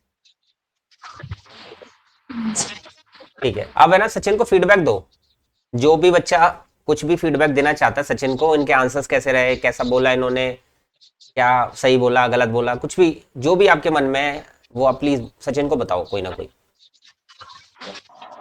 अच्छा बोला सर आपने, और एक्सप्लेन भी अच्छे से किया क्वेश्चन जो आपसे क्रॉस क्वेश्चन किए गए, मुझे तो बहुत अच्छा लगा। ठीक है, और कोई बच्चा फीडबैक दो इनको, इनको नंबर बताओ, अगर नंबर बता सकते हो कि मेरा इतना आपको मैं फीडबैक दे करके ये नंबर आप एक्सपेक्ट कर सकते हो कि अपने इनके आंसर्स के सर बेसिस पे। आपने जो लिमिटिंग बिलीफ रिलेटेड जो कुछ भी बताया वो मुझे काफी अच्छा लगा।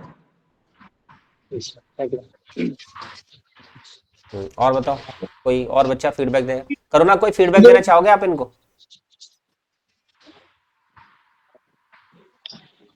यस सर, सेम पॉइंट जो भी मैम ने बोल दिया, मेरे को इनका जो लिमिटिंग बिलीव वाला था वो एग्जांपल बहुत अच्छा लगा। आकाश बेटा आप कुछ करना चाहोगे इनको? सर सही था, इनका करेक्ट हो गया था आखिरी में सर। हाँ इन्होंने एक गलती करी लेकिन अपने आंसर में। अब वो गलती क्या है वो बताओ, आप लोगों में से किसी ने अगर नोटिस करी हो तो बताओ। इसलिए मैंने फीडबैक मांगा था कि मैं सर देखता वो हूँ किसने प्रैक्टिसिंग वाली किसने बात, किसने नोटिस करी ये बात। और क्या कह रहे हो आप आकाश? वो प्रैक्टिसिंग वाली बात थी क्या? हाँ उसी पॉइंट में था कुछ। क्या पॉइंट था वो? इन्होंने कुछ कहा था। अच्छा, इतना गौर तो नहीं करा। किसे नोटिस करा? नहीं करा नोटिस। क्रॉस आ सकता था वहां पे, क्रॉस करना चाहिए था आपको। इन्होंने कहा सचिन ने वैसे तो, हाँ प्रभा आपके ये कहा था कि स्टूडेंट्स को मेहनत अपने आप करनी है। अपने आप करनी है, ये पॉइंट गलत था, ये नेगेटिव पॉइंट था ये। है सर एग्री मैंने करते हो करा ये? था शायद इस पे क्रॉस की जो है, अगर बच्चे ही मेहनत करेंगे तो आप क्या करेंगे? जी शायद हाँ किया सर, होगा। शायद आपने किया हाँ था। शायद किया किया होगा। था सर, हाँ किया किया था होगा। आपने। लेकिन जब इन्होंने आंसर किया था ना उसके बाद तुरंत नेक्स्ट क्वेश्चन पे आ गए थे रीना। उससे पहले शायद आपने किया था, लेकिन इन्होंने यस आंसर सर। बाद में किया था। जो ये पॉइंट था ना इन्होंने बाद में, ये स्टेटमेंट बाद में बोली, आपने ये क्वेश्चन पहले पूछ लिया था लेकिन। जी जी। ठीक है, लेकिन इन्होंने जो आंसर दिया था ना लास्ट में देते ही रीना के पास टर्न आ गया था। तो वैसे तो मैं बता दूं सचिन ने काफ़ी अच्छा परफॉर्म किया, ये बात मैं भी एग्री करता हूँ। ठीक है, सचिन ने काफ़ी अच्छे पॉइंट्स बताए। ठीक है, और सचिन आपने अपने आप को अंडर परफॉर्मर समझते हैं सचिन, लेकिन किसी भी बच्चे से आप पूछ लो कि आप अंडर परफॉर्मर तो नहीं हो। ठीक है, इतनी तय तक घुस करके आंसर दे के जा रहे थे आप। ठीक है, एक आध सेंटेंस ऊपर नीचे हो गया वो अलग बात है, लेकिन आप हिट करा आपने वहां पर। ठीक है, मैंने एक्चुअली डिटेल फीडबैक इसलिए रखवाया आप लोगों का। ठीक है, तभी एक दो देखो एक और कैंडिडेट का भी मैं ऐसे ही रखवाऊंगा। ठीक है, आप देखो इस क्वेश्चन को आंसर, मतलब इसको स्टेटमेंट को ऐसे नहीं बोलते कभी भी कि मेहनत बच्चे को एट द एंड खुद से करनी है, हम करवा सकते हैं। आपका लास्ट अटेम्प्ट भी यही है। ठीक है, क्या कि आपको अटेम्प्ट करवाते रहना है, बच्चों के ऊपर फोकस करते रहना है, एफर्ट्स करते रहना है। ठीक है, और उस वो परफॉर्म करेगा या नहीं करेगा ये आप पे डिपेंड करता है। ये नहीं, वो एक बड़ा अच्छा सा क्वेश्चन है कि एक अच्छा स्कूल होना चाहिए, या जनरली सेकंड थिंग बोलते हैं कि पढ़ने वाला बच्चा होना चाहिए। दो थ्योरी चलती है। अब आप कौन से को एग्री करते हो कि पढ़ने वाला बच्चा होना चाहिए, कहीं भी पढ़ सकता है, या एक अच्छा स्कूल होना चाहिए, हर बच्चा पढ़ सकता है? कौन सी थ्योरी को मानते हो आप? सर एक अच्छा टीचर होना चाहिए, हर बच्चा सीख सकता है। मतलब अच्छा स्कूल होना चाहिए, अच्छा टीचर होना चाहिए, यही थ्योरी मानोगे ना आप? आप ये तो नहीं कहोगे ना कि पढ़ने वाला हो कहीं भी पढ़ सकता है, या बच्चा अच्छा होना चाहिए, या बच्चे के ऊपर डिपेंड करता है? ये तो मान ही नहीं सकते ना। आज 21st सेंचुरी में आप बैठे हो, 2026 चल रहा है आज, है ना? सर अगर इतनी बच्चा पढ़ने सारी चीजें वाला बदल है तो चुकी। खुद से पढ़ लेगा, मेहनत तो उसी पे करनी है ना जो नहीं पढ़ पा रहा है। नहीं, वो मैं ये नहीं कहना चाहता। मेरा पॉइंट यहाँ पर कहना ये है कि एज टीचर हमारी जो मेंटल कैपेबिलिटी है, या जो हमारी थिंकिंग है, या हम जो सोचते हैं, उसमें ये बात आती ही नहीं है कहीं भी कि भाई पढ़ने वाला बच्चा होना चाहिए या मेहनत करने वाला बच्चा होना चाहिए। हमारा तो अल्टीमेटली टारगेट ही यही है कि हमें तो लोगों को मेहनत inclusive हर क्लास किसी से बनानी करानी है। हाँ 100%। ठीक है, तो सचिन थम्स अप आपको। ठीक है, सभी बच्चों की तरफ से और मेरी तरफ से भी। ठीक है, थैंक यू ठीक है, चलो बस लेट के क्लास मत लेना आप। सर। वो एक्चुअली ठीक है, ठीक है सचिन, मजा आ रहा है सचिन? जी सर। ठीक है, मजे लेने आते हो? ठीक है, चलो नेक्स्ट चलो। नेक्स्ट कौन स्टूडेंट आ रहा है? Neha, Neha please. Talking about my hobbies, मुझे बैडमिंटन खेलना बहुत पसंद है, मुझे वेब सीरीज देखना बहुत पसंद है। वैसे तो सर मुझे बहुत कम टाइम मिलता है इन सब चीजों के लिए, बट जब भी कभी मुझे मिलता है तो मुझे देखना पसंद है। प्लस मुझे कुकिंग और बेकिंग करना बहुत पसंद है। मैंने प्रोफेशनल बेकिंग का कोर्स किया हुआ है। मैं proper bakery style cakes, muffins, donuts सब बना लेती हूँ। तो ये मेरी हॉबीज हैं। स्ट्रेंथ की बात करूँ तो मैं 3D मॉडल पर वर्क करती हूँ। मुझे लगता है मेरे अंदर डेडिकेशन है, डिटर्मिनेशन है और डिसिप्लिन है। मुझे लगता है ये तीनों के तीनों डी मेरे अंदर है। और अगर मैं अपनी वीकनेसेस की बात करूँ तो मैं एक ओवर थिंकिंग नेचर का पर्सन हूँ, कि जो चीजों को ना बहुत ज्यादा टची फील करके, मतलब खुद को दिल से लगा लेने वाला इंसान। बहुत ओवर सेंसिटिव पर्सन हूँ मैं, कि सेंसिटिव हूँ मैं बहुत ज्यादा। प्लस दूसरा, मैं वो जो किसी और मैम ने भी बोला था कि मुझे मना करना थोड़ा सा अच्छा नहीं लगता। पता नहीं क्यों, मुझे लगता है कि अगर मैं किसी की हेल्प कर सकती हूँ 99.999% मैं हमेशा हेल्प के लिए तत्पर रहती हूँ। मुझे लगता है कि ये मेरी कई बार वीकनेस हो जाती है, कई बार ऐसे होता है क्योंकि मैं बहुत ऑक्यूपाइड हूँ, मैं एक वर्किंग मदर हूँ, प्लस मैं न्यूक्लियर फैमिली में रहती हूँ। पूरा दिन सुबह से लेकर रात तक, मेरे हस्बैंड प्राइवेट जॉब में है, तो वो 9-9:30 आते हैं। स्टिल देन मुझे अपने बच्चे को मैनेज करना, घर को मैनेज करना, प्लस जॉब को मैनेज करना। स्टिल मैं किसी और का काम भी ले लेती हूँ, तो मुझे समहाउ कहीं भी कभी ना कभी डिस्टर्ब कर देता है। Thank you sir. आपने ना वीकनेसेस गलत लोगों के सामने बता दी, मतलब ये अब आपको छोड़ेंगे नहीं, आपकी वीकनेस इस लेवल की आपने बता दी। अब ये आपको मैम देखो किस तरीके से एनकाउंटर करते हैं। हाँ ठीक है जी सर, मैं मेंटली प्रिपेयर आकाश। हो जाऊंगी, अच्छी बात है सर। हाँ जी मैम आपने आकाश। कहा कि आप ओवर थिंकर हैं, ओवर सेंसेशनल हो जाती हैं, तो अ, आपको किसी ने, आपके कलीग ने परेशान करा है, आपके मतलब झगड़ा हो गया आपका, तो और आप कह रहे हैं उससे निकलना भी मुश्किल हो जाता है, तो उससे कैसे ओवरकम करेंगी आप? सर एक चीज बताऊं, मुझे ना लिटरली 7 साल हो गए जॉब करते हुए, मेरा कभी झगड़ा ही नहीं हुआ। मेरा वर्क प्लेस पर नहीं, आज तक झगड़ा वो ही नहीं हुआ। आपने नहीं झगड़ा करा है, वो नहीं, उसने झगड़ा करा है। बट अगर सर सपोज ताली तो लगा लो, दोनों हाथों से बजती है ना, ताली तो एक हाथ से बज ही नहीं सकती सर। नहीं बचती है, देखो बसती नहीं है। मैम, अगर सपोज बच मैम गई, मैम मैम एक अगर हाथ से मैम बच आप गई। सपोज क्लास मैम मैम अगर आप आप क्लासरूम के अंदर, चलो मैम आप पूछिए पूछिए। नहीं, आप पूछिए सर। नहीं, अभी मैम नहीं, जैसे आपको आप एक समझिए, कॉलेज पॉलिटिक्स में आपको एक शिकार बना लिया गया है, ठीक ठीक है है, सर। और आपको बार बार परेशान करा जा रहा है, तो उस कंडीशन में आप कैसे निकलेंगी बाहर? और मैम सर आपको जॉब भी वहीं पे परेशान करनी करने है। का रीजन क्या है, परेशान करने का किस हो वजह से सकता है परेशान किया जा रहा है? मैम आप ज्यादा अच्छा पढ़ाती हैं और वो स्टूडेंट आपकी तारीफ कर रहे हैं, और इस वजह से वो परेशान है कि आपकी ज्यादा सही। तारीफ हो रही है, इसलिए सर वो मैं आपको कभी भी परेशान कर उस रहे हैं। चीज को अपने ऊपर नहीं लेती। मैं अभी आपको इंसिडेंट बताती हूँ। जैसे फॉर मैं एग्जांपल लास्ट 5 मैं इयर्स से। मैं इस क्वेश्चन को मैं जी फ्रेम सर। करता हूँ, ठीक है। ठीक है सर। मान लीजिए सपोज आप जो सब्जेक्ट पढ़ाते हैं वही सेम सब्जेक्ट आपके इंस्टीट्यूशन में कोई और फैकल्टी भी पढ़ाती है, ठीक है, और उनकी एब्सेंस में आपने उनकी क्लास को पढ़ा दिया, ठीक है।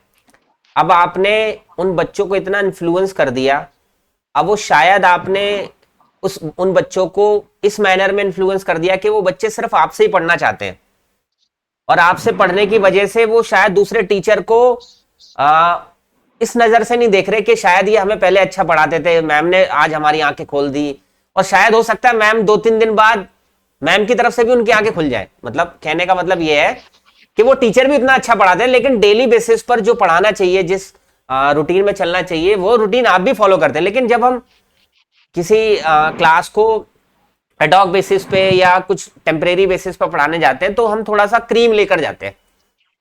अब ये वजह बनती है आपसे चिढ़ होने की, आपसे चिढ़ने की, किसी फैकल्टी की, क्योंकि बच्चे अब उनको लाइक नहीं कर रहे, अब वो सिर्फ उनकी डिमांड ये है कि भाई मुझे नेहा मैडम से ही पढ़ना है। अब यहां पर जो आकाश का क्वेश्चन है उसको आंसर कर दो आप। सर मैं एक अभी इंसिडेंट शेयर करती हूँ। अभी लेटेस्ट का इंसिडेंट ऐसा हो चुका है। एक्चुअली मैं पास्ट 5 ईयर से ना इनकम टैक्स पढ़ा रही हूँ, और इस यूनिवर्सिटी में जहां मैं अभी वर्क प्लेस पर हूँ, मैं 3 ईयर से वहां भी कौन पढ़ा सी रही हूँ। यूनिवर्सिटी में पढ़ा रहे हो आप? अभी गुरुग्राम यूनिवर्सिटी सर। अच्छा अच्छा। अभी क्या हुआ लेटेस्ट, मतलब रिसेंट में जब जनवरी में टाइम टेबल आया हमारे पास, तो उसमें इनकम टैक्स में मेरा नाम नहीं था। आई वॉज शॉक्ड कि मैं पढ़ाती हूँ इनकम टैक्स, पता नहीं क्यों किसी और ने ले लिया। तो जनवरी में जैसे ही हम कॉलेज में गए, अब बच्चों का स्टार्ट हो गया एचओडी के पास जाना कि हमें तो नेहा मैम से ही पढ़ना है, हम नहीं पढ़ेंगे सोनिका मैम से, वो अच्छा नहीं पढ़ाते। एचओडी मैम ने इंसिस्ट किया कि आप पढ़कर तो देखो, आप कैसे बोल सकते हो अच्छा नहीं पढ़ाते।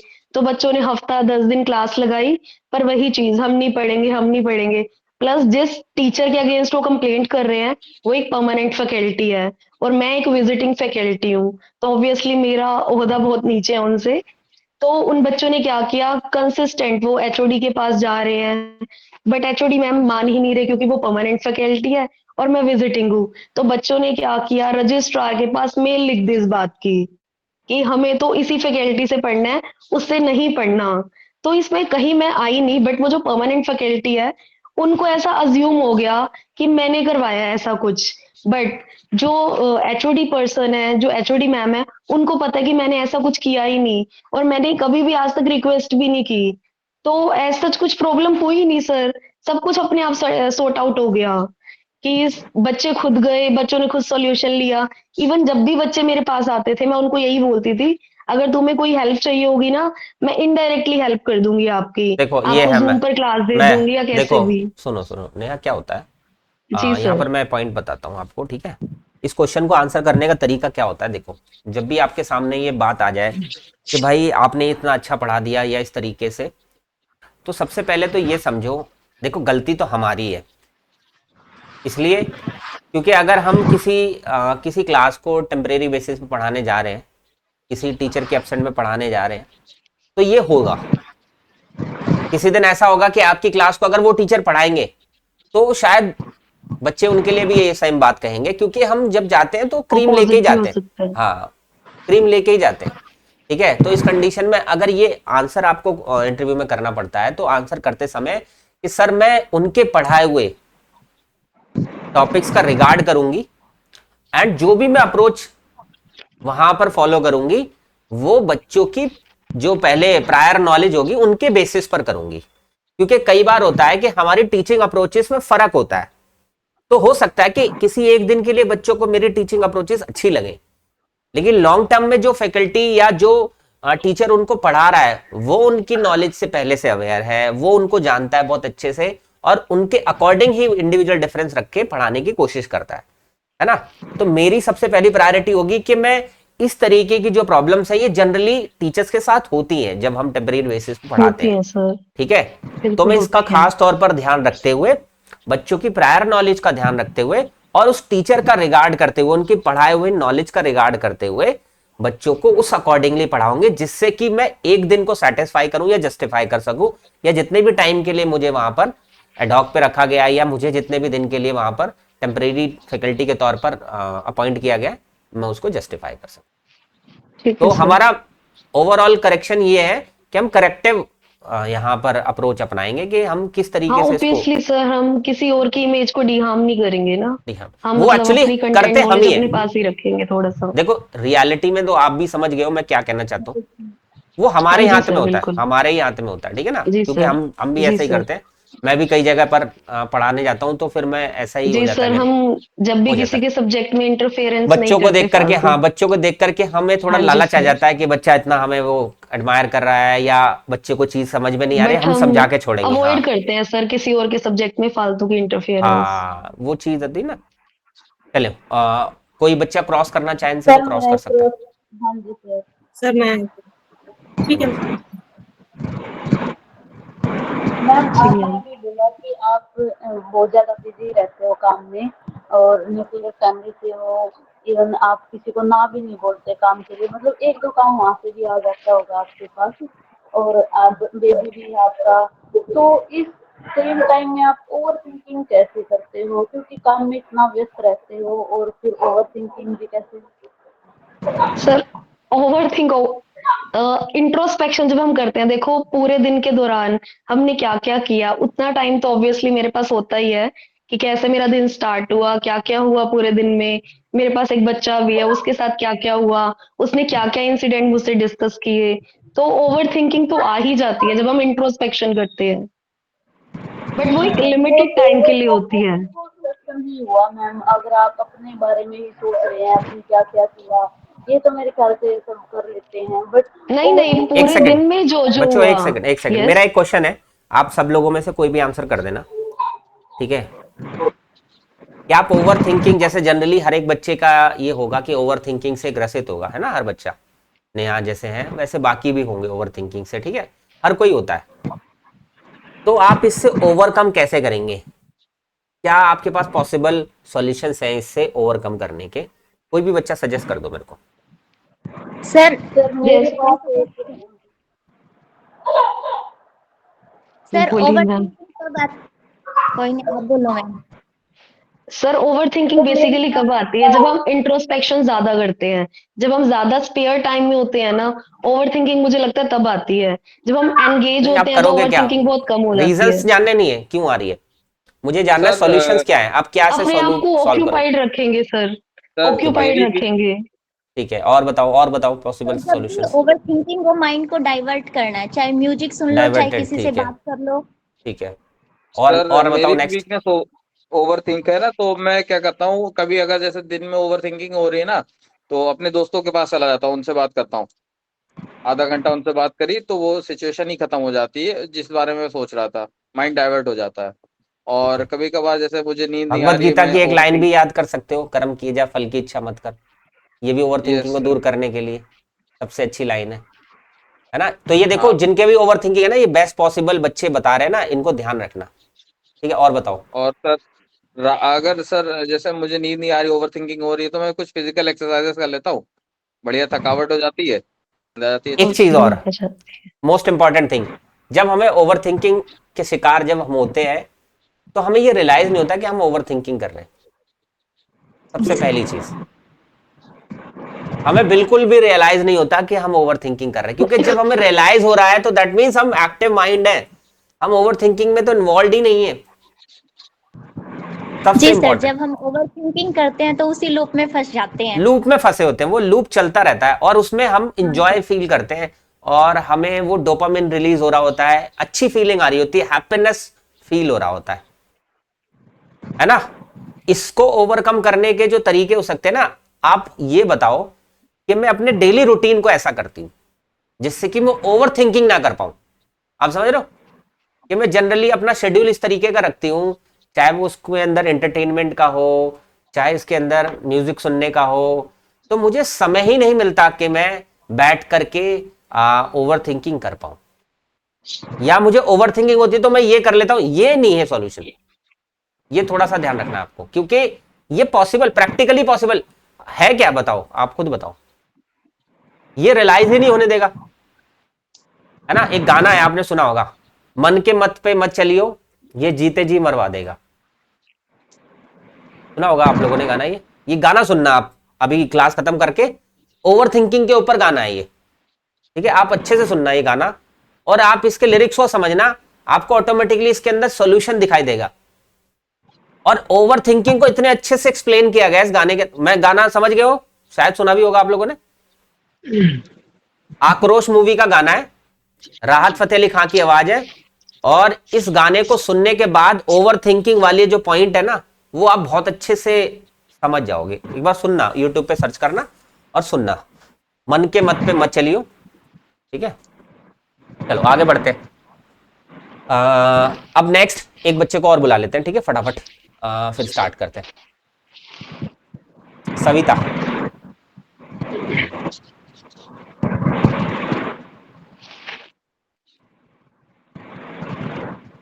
सविता नहीं है सविता। सचिन आ जाओ, सचिन वो दूसरे वाले, Sachin second. Good evening, sir. Good evening बेटा, गुड इवनिंग।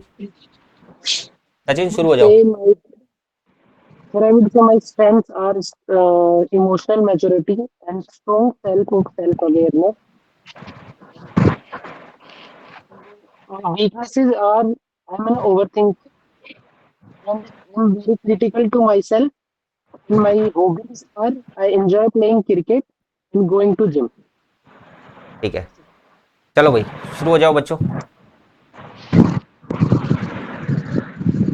नया एक क्वेश्चन आपकी पूछो इनसे। हॉबी क्रिकेट देखना है?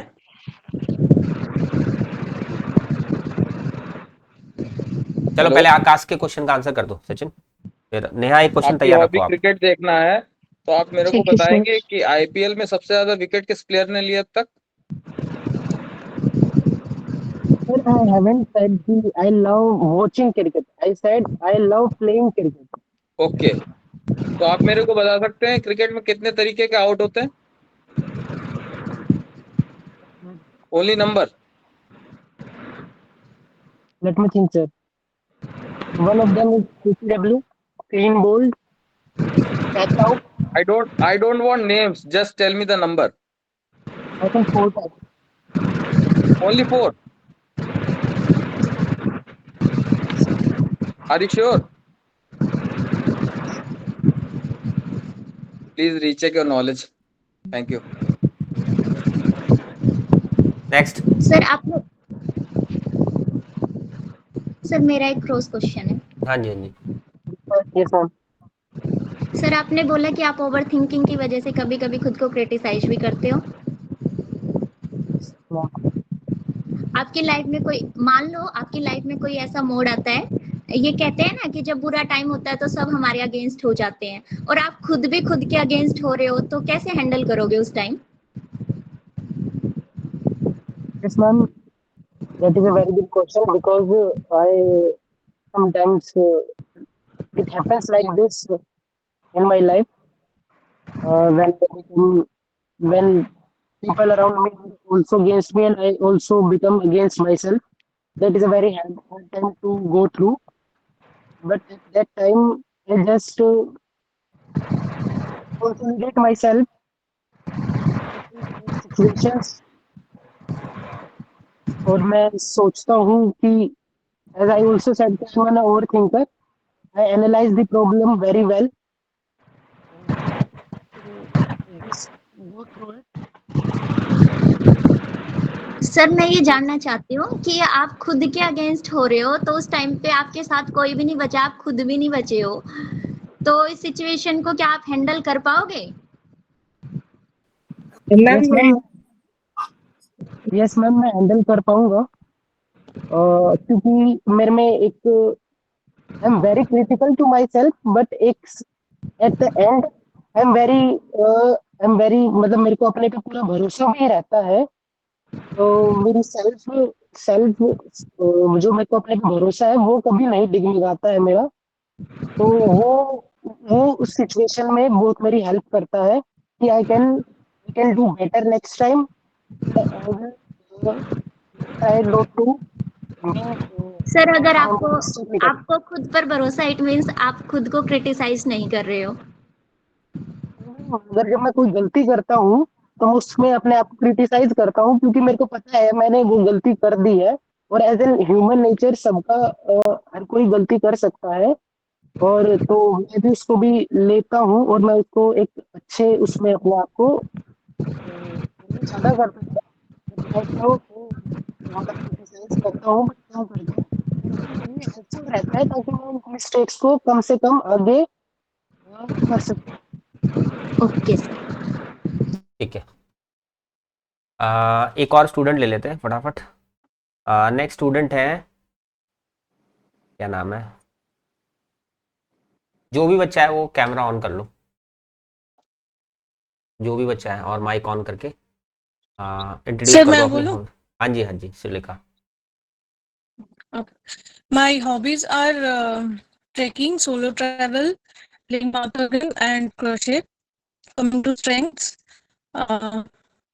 I'm adaptable to diverse classroom ma'am needs and आपकी ना आवाज थोड़ी सी साफ नहीं आ रही मैम, थोड़ा सा बीच में ऐसा हो रहा है जैसे मैम। अभी ठीक है? कोई नहीं, करो कंटिन्यू करो, थोड़ा सा वो नेटवर्क का होगा शायद उधर। हाँ जी जी बोलो। मैम बोलिए। स्टार्टिंग से बोलूं? हाँ जी दोबारा से करो। My hobbies are trekking, solo travel, playing mouth organ, and crochet. Coming to strengths, I'm adaptable to diverse classroom needs and I set practical goals according to individual student needs. I constantly come up with creative ideas to push students for critical thinking, and I'm meticulous about lesson plan and copy checking. Coming to weakness, I sometimes experience self-doubt in the lack of feedback. What else? ठीक है। Yeah, and I find it difficult to work under shorter deadlines.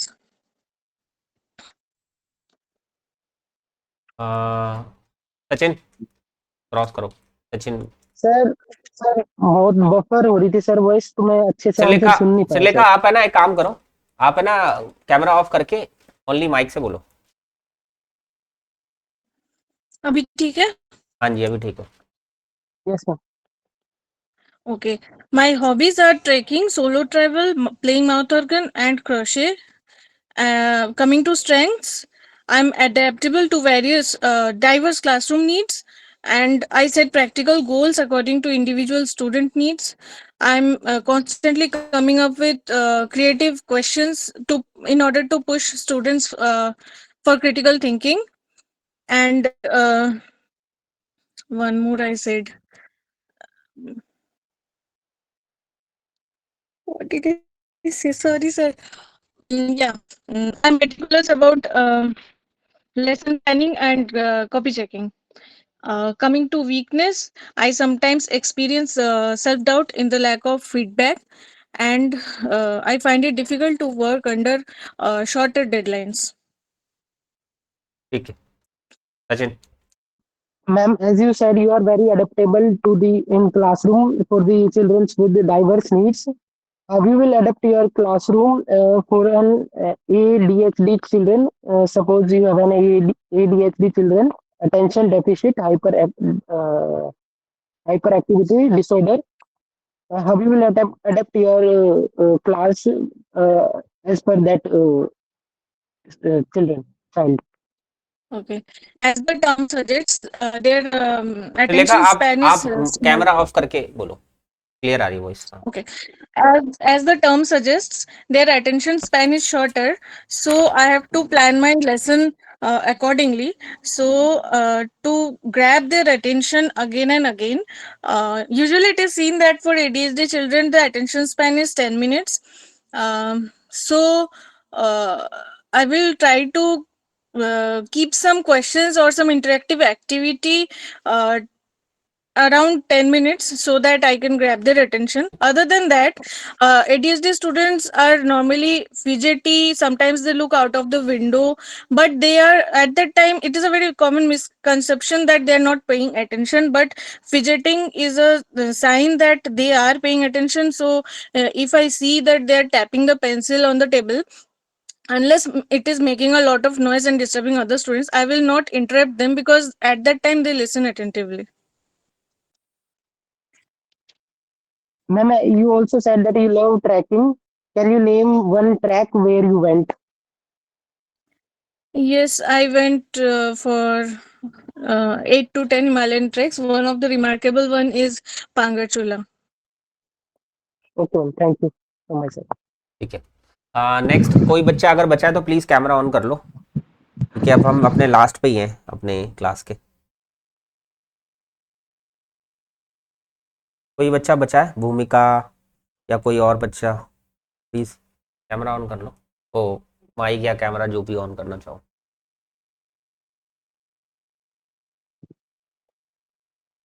चलो अब कोई नहीं I think, है ना। चलो मैं कुछ अच्छा एक चीज़ समझो बच्चों, देखो कुछ ऐसी वीकनेसेस होती हैं, जैसे मैंने आप लोगों के आंसर से देखा कि सभी ने अपनी कुछ कुछ वीकनेसेस बताई हैं। जैसे ओवर थिंकिंग सबसे ज़्यादा कॉमन निकली।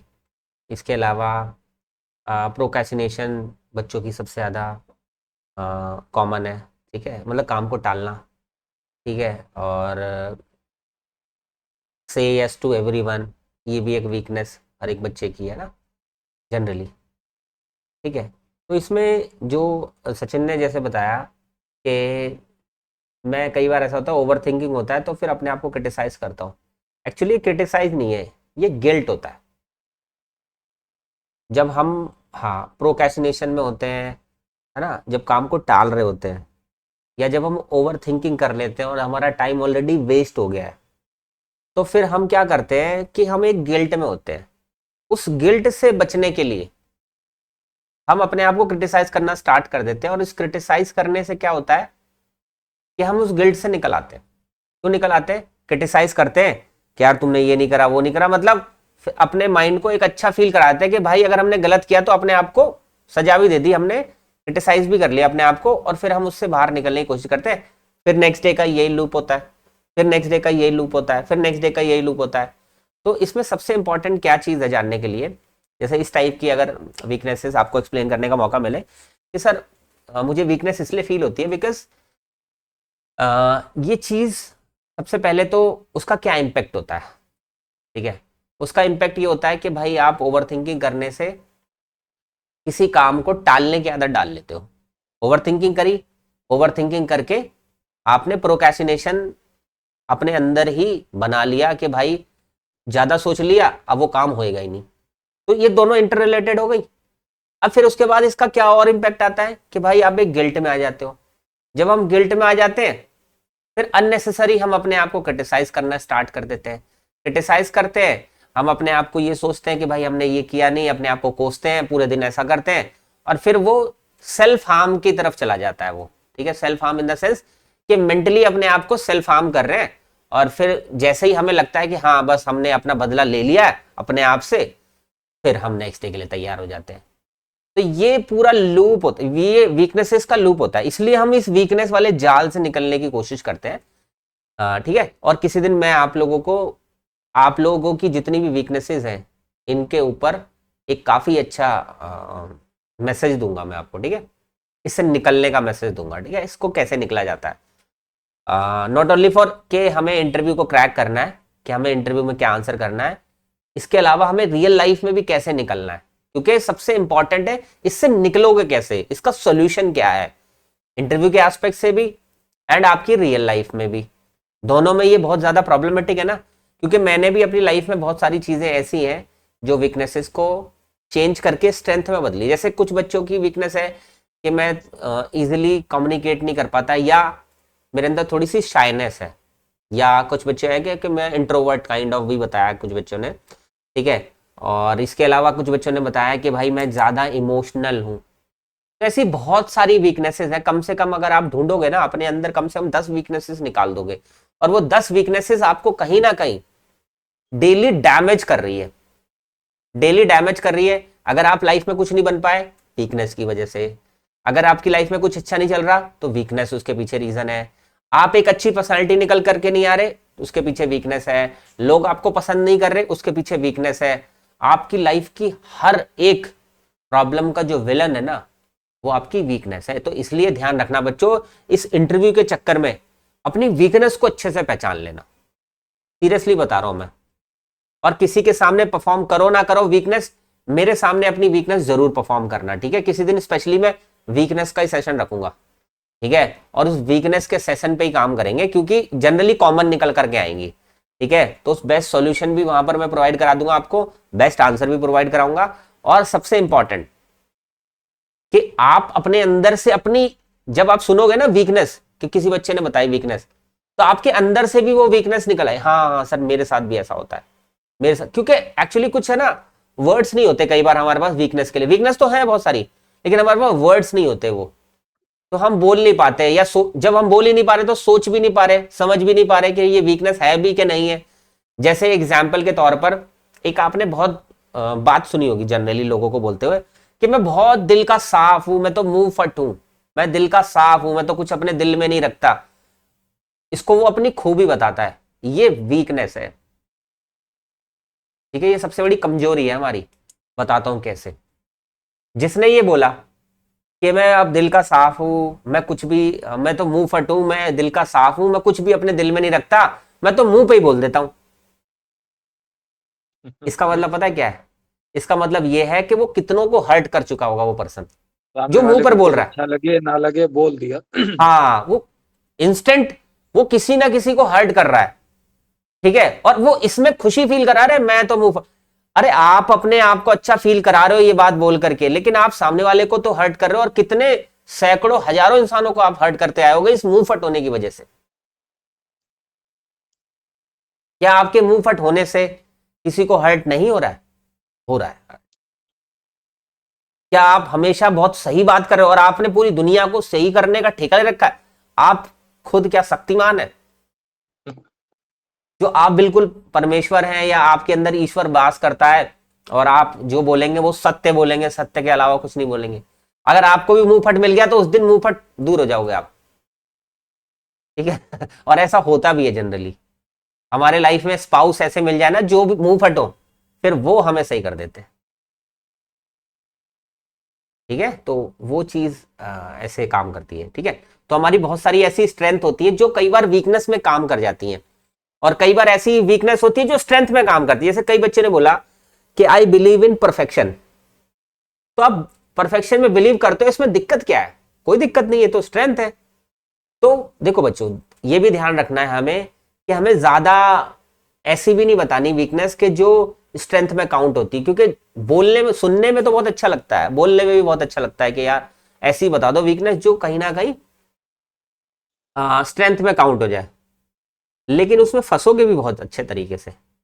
जैसे कि अगर कोई बच्चा बोले कि मैं परफेक्शन में बिलीव करता हूं, ठीक है, अब परफेक्शन से निकलने का आंसर आपके पास स्पेसिफिक होना चाहिए कि भाई मैंने बता तो दी है कि मैं परफेक्शन में बिलीव करता हूं, इस वजह से क्या इंपैक्ट आता है। ठीक है, अगर वो आपको नहीं पता है स्पेसिफिक और आप इधर उधर घूम रहे हो, सरफेस एरिया को टच कर रहे हो, तो शायद आपने ये गलत बोल दी है, आपने कहीं ना कहीं से देख ली, गूगल से देख ली, इधर से देख ली, उधर से देख ली, लेकिन ये रियल नहीं है। इसमें कहीं ना कहीं आपको इंटरव्यूअर फंसा लेगा। और हमारे दो बच्चे आकाश और रीना, ये किसी को भी फंसा सकते हैं, मैं सच्चाई बताऊं आपको, ये बहुत अच्छा पूछते हैं, ये एकदम पीछे पड़ जाते हैं। ठीक है, थैंक यू सर। एक्चुअली में इंटरव्यूअर ऐसे ही पीछे पड़ जाते हैं, ये बिल्कुल सेटिस्फाई नहीं होते। इनको सेटिस्फाई करना, ये समझ लो आपने बहुत बड़ी जंग जीत ली, क्योंकि ये उस तरीके से इन्वॉल्व होते हैं उस पूरे क्वेश्चन के अंदर। और जनरली इनकी आदत देखी मैंने कि ये क्वेश्चन पूछेंगे, क्रॉस करेंगे, लेकिन उस क्रॉस पे भी क्रॉस लाते हैं, उस क्रॉस पे भी क्रॉस लाते हैं, उस क्रॉस पे भी क्रॉस लाते हैं। तो एक्चुअली में इसी तरीके से क्वेश्चन आपसे पूछे जाएंगे, और ये बच्चे बिल्कुल उसी मैनर में पूछते हैं, और इनको सेटिस्फाई करना, ठीक है, आप लोगों के लिए मुझे लगता है चैलेंज होना चाहिए। ठीक है, और आप भी ऐसा ही बन सकते हो, आपको भी सेटिस्फाई करना थोड़ा सा चैलेंजिंग हो, क्योंकि तब आपके अंदर वो थिंकिंग बनती है कि हाँ, कि भाई ये जो बात बोली जा रही है, ये जो इंसान बोल रहा है, क्या इसकी बात में उतना दम है? ये परखने की जब हमारे अंदर सोच आ जाती है, तो आंसर करने की भी सोच आ जाती है। जैसे फॉर एग्जाम्पल आकाश अगर लेयर पे लेयर क्वेश्चन की डालते जा रहे हैं, तो ये साथ में ये भी सोच रहे हैं कि इसका आंसर क्या होना चाहिए, वो लेयर भी सोच पा रहे हैं। अगर रीना ऐसा कर रही है, तो रीना के पास भी वो लेयर, जो क्वेश्चंस की लेयर है, उनका आंसर है, ऑलरेडी अवेलेबल है, तो वो कितने डीपर जा रहे हैं। तो वही सेम चीज आपको भी ध्यान रखनी है कि आपको उस अकॉर्डिंगली सोचना है, कि जिससे कि आप हर क्वेश्चन का आंसर कर सको। ठीक है बच्चों, तो ऐसी बहुत सारी अभी चीजें हैं जिन्हें आपको सीखना बाकी है। और जो बच्चे अभी क्लास में नहीं है, जो रिकॉर्डिंग में देखेंगे इस सेशन को, मैं उन सबको एक बात कहूंगा कि भाई अपने सारे काम में ना फ्राइडे तक निपटा लो। ठीक है, क्योंकि फ्राइडे से हम एक नया फेज शुरू कर रहे हैं अपने इंटरव्यूज का। ठीक है, और वो आपको किसी दिन भी ऑफ नहीं लेना उसमें। ठीक है, किसी दिन भी छुट्टी नहीं लेनी, क्योंकि समय नजदीक आता जा रहा है, किसी दिन भी रिजल्ट आके खड़ा होगा और हम इंटरव्यू के लिए रेडी नहीं होंगे फिर। ठीक है, तो फ्राइडे से अपने आप को बिल्कुल चेंज कर लेना, बिल्कुल एकदम। सबसे पहली चीज अपना इंटरनेट ठीक कर लेना, सेकंड चीज अपना कैमरा ठीक कर लेना, तीसरी चीज अपना माइक ठीक कर लेना, चौथी चीज अपनी अवेलेबिलिटी ठीक कर लेना, मतलब कि आप अवेलेबल रह सको, करेक्ट टाइम पे अवेलेबल रह सको। मैं वो वाली क्लासेस मैक्सिमम 1.25 घंटा या 1.5 घंटा ही चलाऊंगा, डोंट वरी, उससे ज्यादा नहीं चलाऊंगा, लेकिन 1-1.5 घंटे की आपको 100% अपनी अवेलेबिलिटी और ये सारी चीजें मैनेज करना। फ्राइडे से ध्यान रखना, क्योंकि फ्राइडे से जो होने जा रहा है वो शायद मैंने अभी तक की क्लासेस में नहीं कराया। ठीक है, तो मैं फ्राइडे से वो चीजें कराने वाला हूं। ठीक है, मेरी पूरी कोशिश है कि मैं फ्राइडे से स्टार्ट कर दूंगा उन चीजों को। ठीक है, और अगर हमारे इस बीच में रिजल्ट आ गया फ्राइडे से पहले, तो उस दिन से समझ लेना वो। ठीक है, और फ्राइडे के बाद रिजल्ट आता है, कोई दिक्कत नहीं, जब तक रिजल्ट आएगा मैं आपको बिल्कुल रेडी कर दूंगा, तब तक एकदम आप किसी के भी पास जा करके अपने आप को टेस्ट करवा लेना। आपके अंदर वो जो वैल्यू है ना एक अच्छे टीचर की, वो जरूर निकलेगी। ठीक है, चाहे आपका मुंबई पैनल पड़ जाए, चाहे दिल्ली पैनल पड़ जाए, चाहे देहरादून पैनल पड़ जाए, चाहे चंडीगढ़ पैनल पड़ जाए, चाहे लखनऊ पैनल पड़ जाए, चाहे नोएडा पैनल पड़ जाए, चाहे कोलकाता पैनल पड़ जाए, कहीं भी चला जाए आपका पैनल। ठीक है, आप उसके लिए रेडी रहोगे, डोंट वरी। इसके अलावा मेरा सिर्फ आप लोगों से एक ही रिक्वेस्ट है बच्चों, आज मैंने कुछ लिंक शेयर किया था गूगल फॉर्म का, प्लीज जिन्होंने नहीं फिल किया वो फिल कर देना। और ऐसे ही हर दिन है ना मैं कुछ ना कुछ आपको भेजूंगा, तो वो होमवर्क हो सकता है, वो टास्क हो सकते हैं, और वो टास्क आपको परफॉर्म जरूर करने हैं, ठीक है। अभी मैं होमवर्क दे नहीं रहा हूं, लेकिन अभी 2-3 दिन के अंदर मैं आपको ऐसे ऐसे होमवर्क देना स्टार्ट करूंगा जो आपके लिए थोड़े से क्रिएटिव होंगे, ठीक है। तो आपको फिर उस पर मेहनत करनी है, ठीक है बच्चों। बस अगर देखो टायर 2 आपका क्वालिफाई, हाँ जी प्लीज बोलो। सर आपने कल वाले लेक्चर में बोला था कि आज आप डॉक्यूमेंट्स के बारे में बताएंगे, कौन कौन अरे से डॉक्यूमेंट्स हाँ की नहीं। बेटा, स्टार्टिंग में बताना चाहिए आपको, तो अब तो खैर क्लास का टाइम भी ज्यादा ही हो गया, 1 घंटे से 1.5 घंटे से ज्यादा हो गया। कोई बात नहीं सर, कल वाली क्लास में। हाँ मैं कल डॉक्यूमेंट्स वाला ना व्हाट्सअप भी करूंगा आप सब लोगों को, ठीक है। हाँ कल मैं उसकी ना एक वीडियो भी बना रहा हूँ वैसे डॉक्यूमेंट्स वाली, तो आप चाहो तो वो वीडियो भी मैं आपको भेज दूंगा, ठीक है। ठीक है सर। सर मेरा 2 क्वेश्चन है। हाँ शिलिका। एक है मोस्टली पोस्ट ग्रेजुएट वाले टीचर्स को फेस करना पड़ सकता है कि बच्चा अगर ड्रग एडिक्शन में आ जा रहा है, फंस जा रहा है, उसको लेके कैसे हैंडल करोगे, ये वाला क्वेश्चन का आंसर कैसे करना है। और दूसरा है जो दूसरे इंस्टीट्यूशन से छोड़ के आ रहे हैं उनको वहां क्यों छोड़ना चाहते हैं, ऐसा पूछ लिया तो उसको बुराई तो नहीं करना है, उसको कैसे पॉजिटिवली आंसर देना है। ये 2 क्वेश्चन था मेरा। ठीक है, देखो ये दोनों क्वेश्चन आज के टॉपिक से रिलेटेड नहीं है, फिर भी मैं हल्का सा आंसर कहता हूँ, डिटेल में आंसर मुझसे कल करवा लेना, या जिस दिन वो टॉपिक होगा उस दिन करा लेना, ठीक है। मैं हल्का फिर भी आंसर कर देता हूँ आपको थोड़ा बहुत, ठीक है। या मुझे कॉल कर लेना, मैं कॉल पे भी ये आंसर समझा सकता हूँ, लेकिन क्लास में बताऊंगा तो सबको समझ में आएगा। पहले तो ड्रग एडिक्ट वाली वो जो बच्चा है, पहले आपको उसकी काउंसलिंग करनी है, इंडिविजुअल काउंसलिंग करनी है उसकी, ठीक है। सबसे पहला आपका एक्शन प्लान ये होगा। सेकंड प्लान होगा कि आप उस बच्चे की उन कंडीशंस को, उस फैमिली बैकग्राउंड को जानने की कोशिश करनी है कि क्या इसको फैमिली से इन्फ्लुएंस तो नहीं मिल रहा है, ठीक है। और उस फैमिली से फिर बात करनी है और उस फैमिली को अपने कॉन्फिडेंस में लेना है कि भाई हमें मिल करके इस बच्चे की इस प्रॉब्लम को सॉल्व करना है, ठीक है। थर्ड थिंग, अगर वो ज्यादा सीवियर ड्रग एडिक्टेड है तो हमें उसमें मेडिकल अप्रोच भी शामिल करनी पड़ेगी, जिससे कि हम उस बच्चे को रिहैबिलिटेट करा सके, ठीक है। तीसरा पॉइंट ये।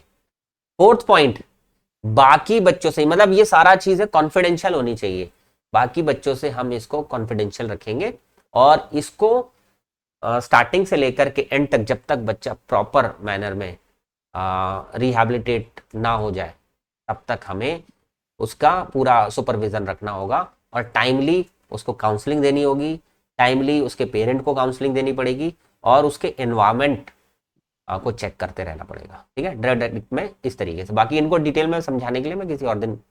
सेकंड क्वेश्चन क्या था?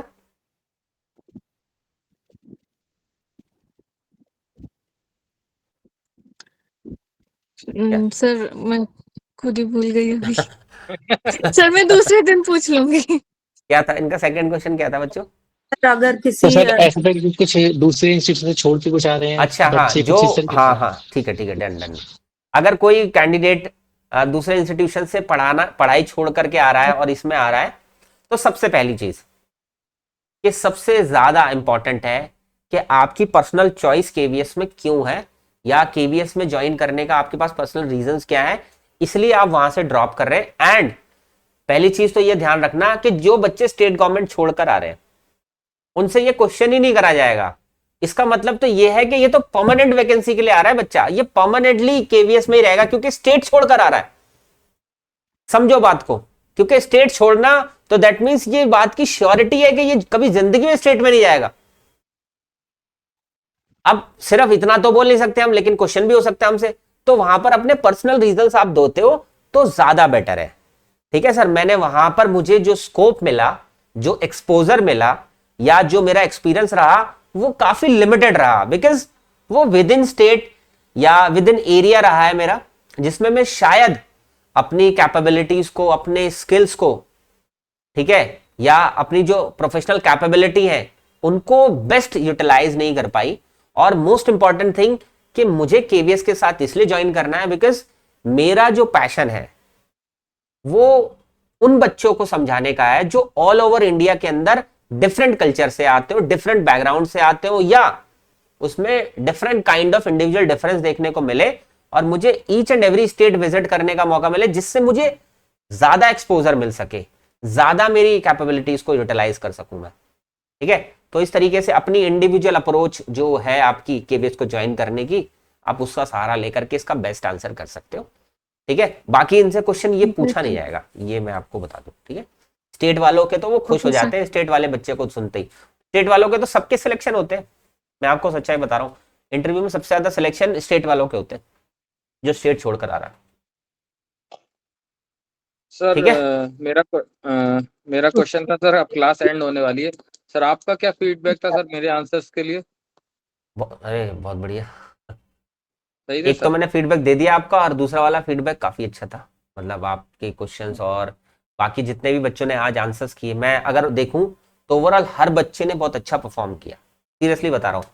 और आज का जैसे आकाश, आप तो एज यूजुअल आपका बेटर रहता ही है, रीना बाकी बच्चों का बहुत बेटर रहता है, लेकिन आज के जो विनर है वो सचिन है। ये मैं, है ना, बिल्कुल सचिन कुमार है, जिन्होंने आंसर, हाँ आंसर इतने अच्छे यूनिक दिए जो सुन करके भी मजा आया, और उन्होंने हर क्वेश्चन को बहुत अच्छे से वेलकम किया। सबसे इंपॉर्टेंट ये लगा मुझे। ठीक है ना? सचिन 2 के लिए सर मेरा एक फीडबैक था हाँ कि जी, उन्होंने एक हॉबी बताई थी अपनी क्रिकेट की, तो मेरा ऐसा मानना है कि उन्हें थोड़ी सी अपनी क्रिकेट नॉलेज को और एक्स्ट्रा करना पड़ेगा, क्योंकि हाँ मैंने सचिन, उनको आपको अगर आउट का क्रिकेट क्वेश्चन को पूछा एज था ना, हॉबी देखते हो आप, तो इसका थोड़ा ब्रॉडर एस्पेक्ट रखो।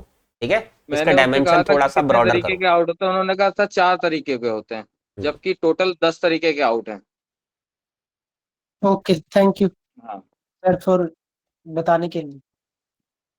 सर चलो, मेरा एडीएचडी वाला आंसर ठीक था? यस मैम, मेरे को आपका काफी अच्छा लगा ये डीएचडी वाला आंसर सुन के। आपने डिटेल में आंसर दिया, इसलिए का अच्छा आंसर था। Yes ma'am. सर, एक रिक्वेस्ट भी थी आपसे सर, मैंने सर आज मेरा आपको 2 क्या और फीडबैक डेमोज है भेजे थे नए, मुझे बताना तो प्लीज। सर प्लीज सब पे फीडबैक दे दीजिए सर एक हाँ बार। जी, कुसुम क्या कह रहे हो? मैं पूछ रही हूँ सर क्या फीडबैक है सर, मुझे कुछ आपका इम्प्रूव करने की जरूरत है तो। हाँ आपका जी क्या सर। फीड, देखो अब तो मेरे को खैर याद नहीं आ रहा, लेकिन आपका ठीक ही था ओवरऑल, तो मुझे अच्छा ही लगा। अगर कुछ मुझे करेक्शन की जरूरत होती तो मैं बोलता हूँ, उसी टाइम पर बोल देता हूँ। बाकी अगर किसी बच्चे को अपना फीडबैक लेना हुआ करे ना, तो मेरे से इंस्टेंट पूछ लिया करो, क्योंकि बाद में तो मैं ओवरऑल ही बता पाता हूँ। स्पेसिफिक अगर पूछना है तो आप आफ्टर अपनी परफॉर्मेंस मेरे से पूछ लिया करो, मैं बता दूंगा। ठीक है, जैसे मैं सचिन को तुरंत बता दिया था, क्योंकि मुझे सचिन का लगा मुझे कि मुझे बताना चाहिए। ठीक है, चलो ओके बच्चों, बाय सभी को। आज की क्लास यही समाप्त करते हैं, कल मिलेंगे इवनिंग में 9 बजे। Okay bye. थैंक यू ठीक है सर। Sir, bye. ओके बच्चों, बाय, गुड नाइट सभी को, गुड नाइट बच्चों, गुड नाइट। अच्छा रहा आज सभी लोगों का परफॉर्मेंस, कीप इट अप।